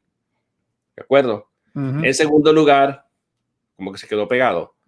Como judío, sí, ahí va. Como judío monoteísta, es muy improbable que Juan se haya referido al verbo como otra persona llamándole un Dios. Eso va en contra de su propia mentalidad teológica. Ellos recitaban, vamos a decir recitaban, aunque en inglés no hay diferencia, recitaban el Shema todos los días, hermano, hasta 3 veces al día. Shema Israel Adonai Eloheinu Adonai Echad. Escucha, Israel, el Señor tu Dios, el Señor uno es. No puede ser que ahora va a decir un Dios así tan fácilmente, Juan. Si esa era la razón por la que querían apedrear a Cristo, por decir que el Padre y yo, el Padre y yo uno somos. La tercera cosa es, Juan no buscaba identificar a Logos con Dios, porque la segunda dice estaba con Dios, indica compañía, utos in energis proston theon, y el Logos estaba con Dios. Era en el principio con Dios. La segunda y la cuarta cláusula indica compañía, así que no al sabelianismo.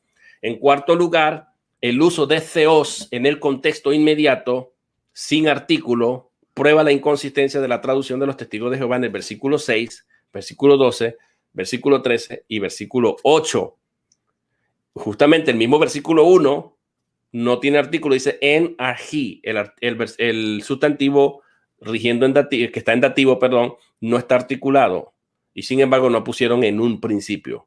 Y cuando dice vida, zoí, no dice y zoí, y ellos traducen vida y no ponen una vida, no son consistentes. Ahí me había quedado.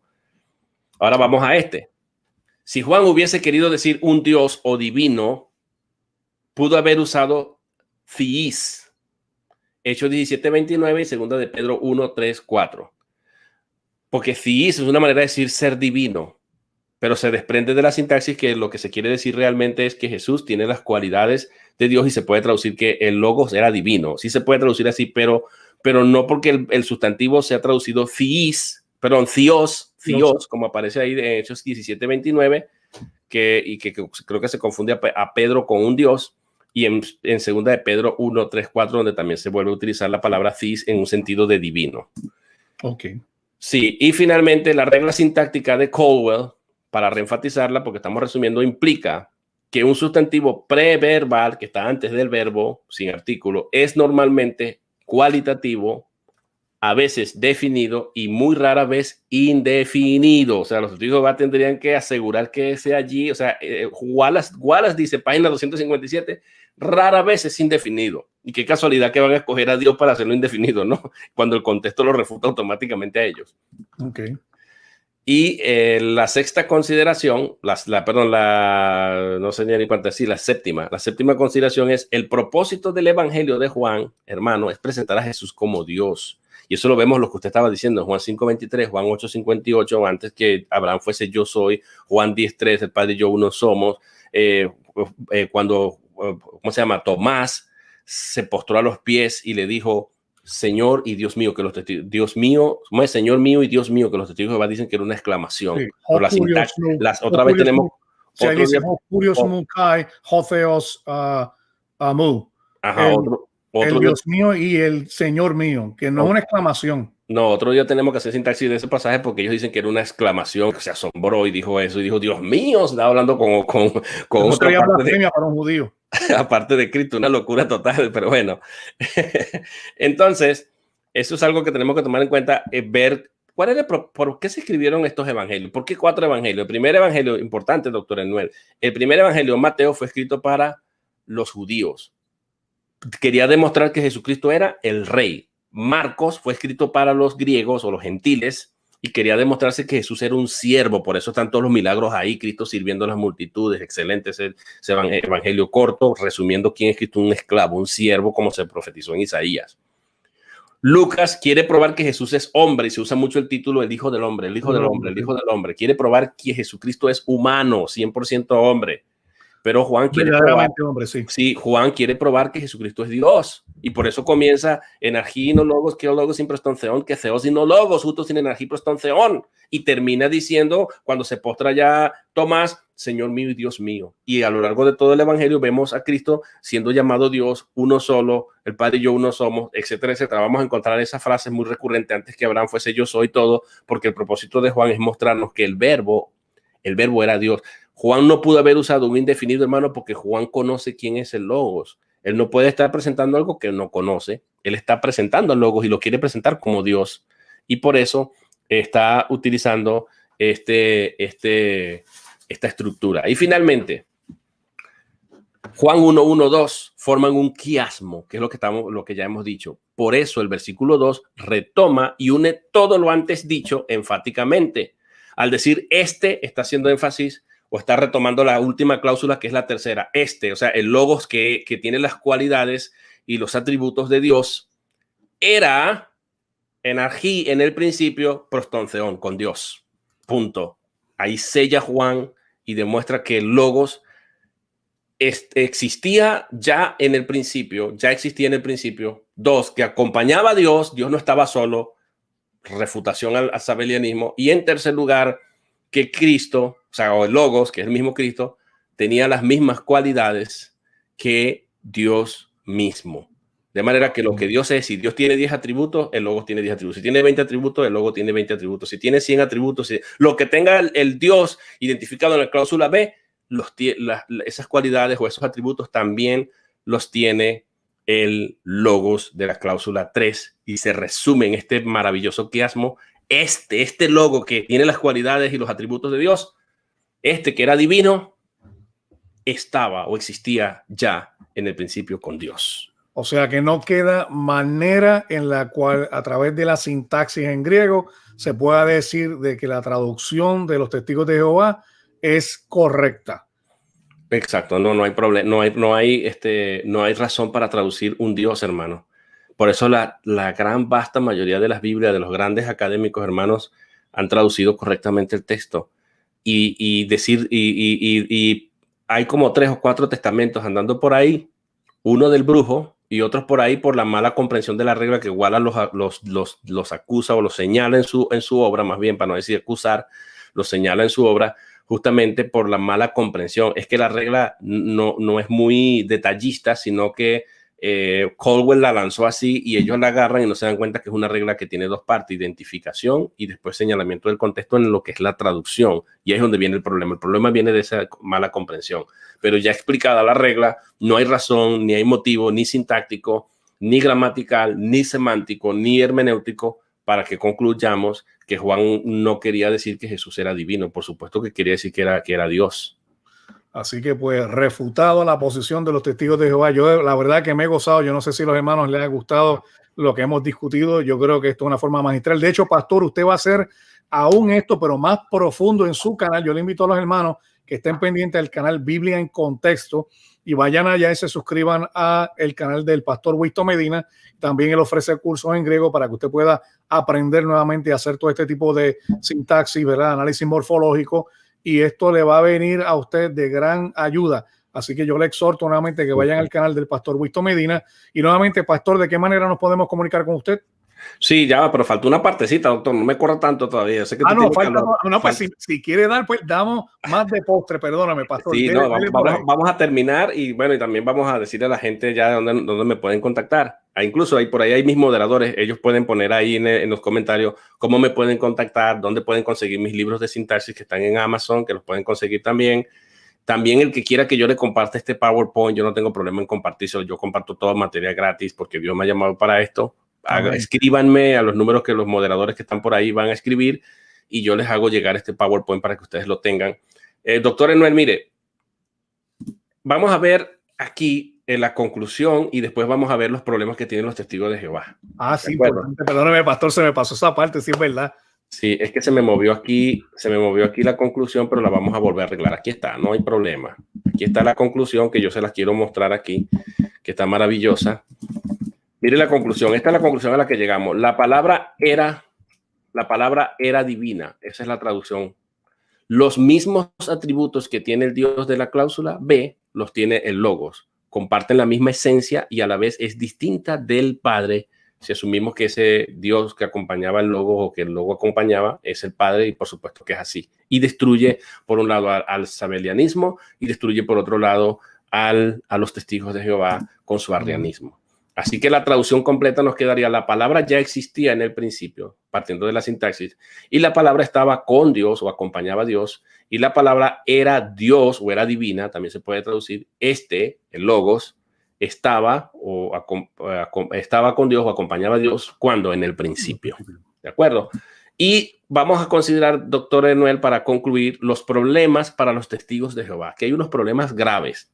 Vamos a considerar los problemas. Mira, aquí tenemos 4 problemas. El primer problema: si traducimos como los testigos de Jehová, la palabra era un Dios, implicamos que hay más de un Dios. Y si hay más de un Dios, deben responder si Jesús era un Dios verdadero o un Dios falso.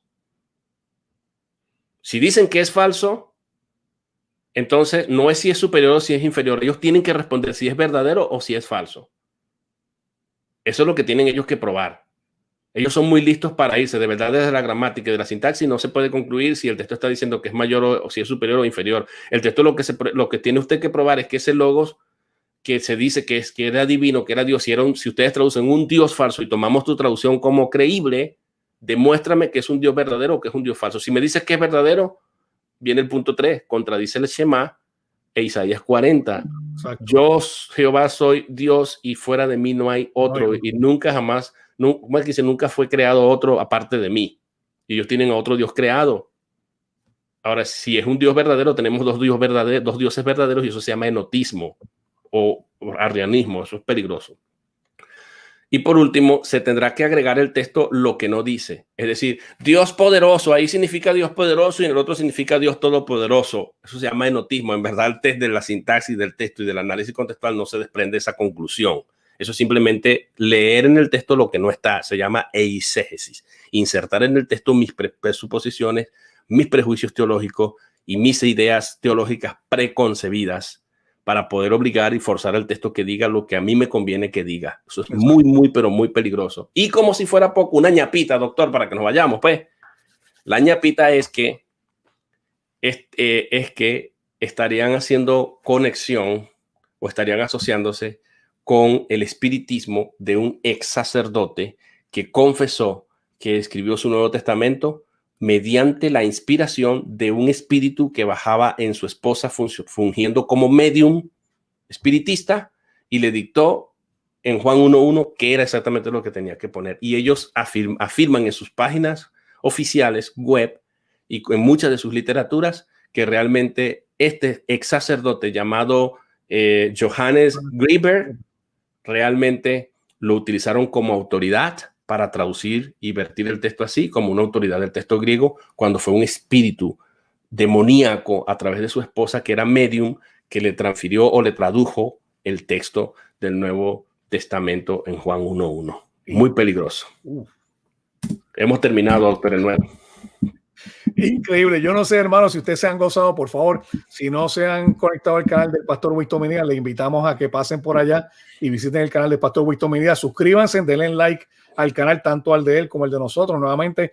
Y tanto él se enfoca, ¿verdad?, en el área específica de la sintaxis, de la morfología, ¿verdad?, y el estudio sintáctico morfológico, ¿verdad?, de las palabras, que es esencial para hacer una buena exégesis como tal. En nuestro canal, pues nosotros hablamos de teología, apologética y evangelismo, y ya usted ve, mire, cómo podemos complementar ambos campos para que el pueblo de Dios sea edificado. Así que, pastor, de verdad que hemos sido grandemente edificados. Un abrazo, muchísimas gracias por derramar todo este conocimiento, y yo creo que todas las personas van a ver este programa 2 y 3 veces para comprender todos los conceptos, y aunque usted hizo una obra magistral para explicarlo sencillo, para hasta que un testigo de Jehová lo pueda entender, imagínense, pues tenemos entonces aquí nuevamente darle las gracias, pastor, porque no, de verdad que estoy tan contento del trabajo que usted realizó, que a la verdad que esta no es ni la primera ni la última vez que lo vamos a tener en el canal, y lo vamos a invitar porque definitivamente estamos bien agradecidos, pastor.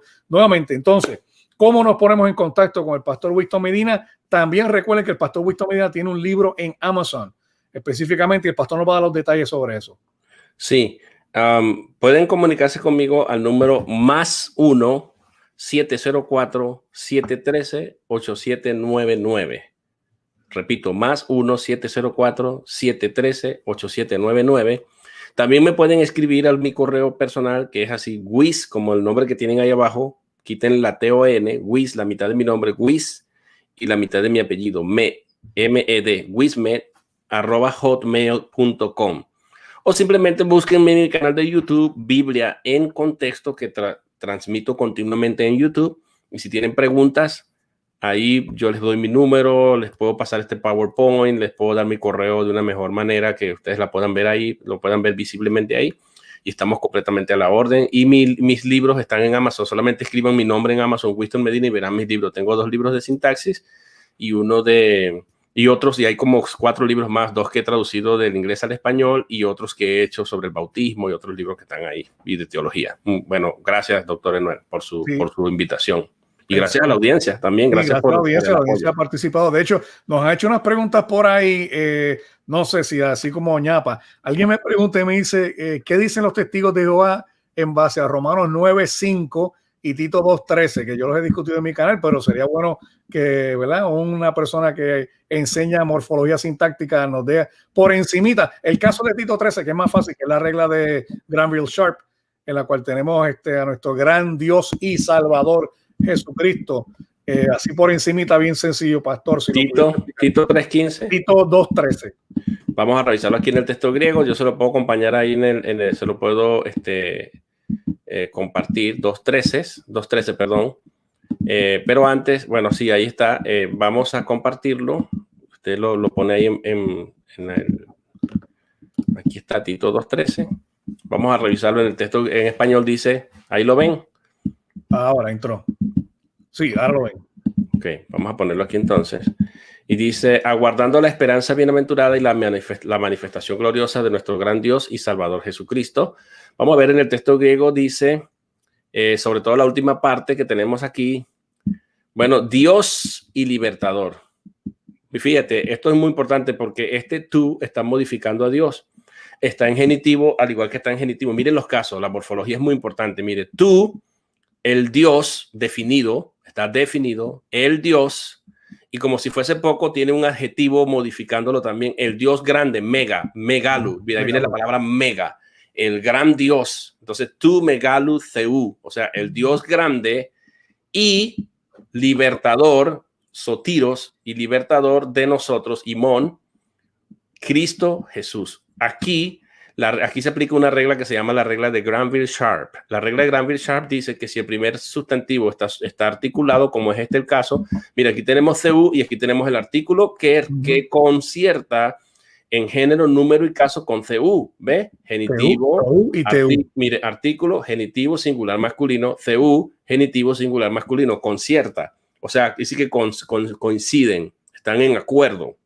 Entonces, el primer sustantivo sin duda alguna está articulado, y no solamente está articulado, sino que está descrito con este adyacente o complemento de nombre, que es un adjetivo que está funcionando aquí como un adjetivo adyacente. Entonces, el artículo, el Dios, y para que este sea distinto, tiene que haber otro artículo como este, coincidiendo con Cristo. Mire que es Christos, pero está también en genitivo singular masculino, concertando con el mismo tú, mira. Genitivo singular masculino, genitivo singular masculino, genitivo singular masculino, genitivo singular masculino.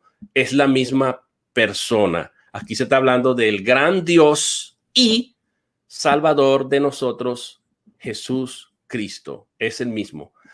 Y eso incluso aquí, mire, hasta Sotirios está en la misma concierta. Mire, Salvador, Jesucristo, que son los sustantivos, que todos los sustantivos están regidos por este artículo. Este artículo controla todos los sustantivos que estén ahí. Todos, en lo absoluto. Y todos concuerdan uno con el otro. Exacto. Dividido por la palabra Kai.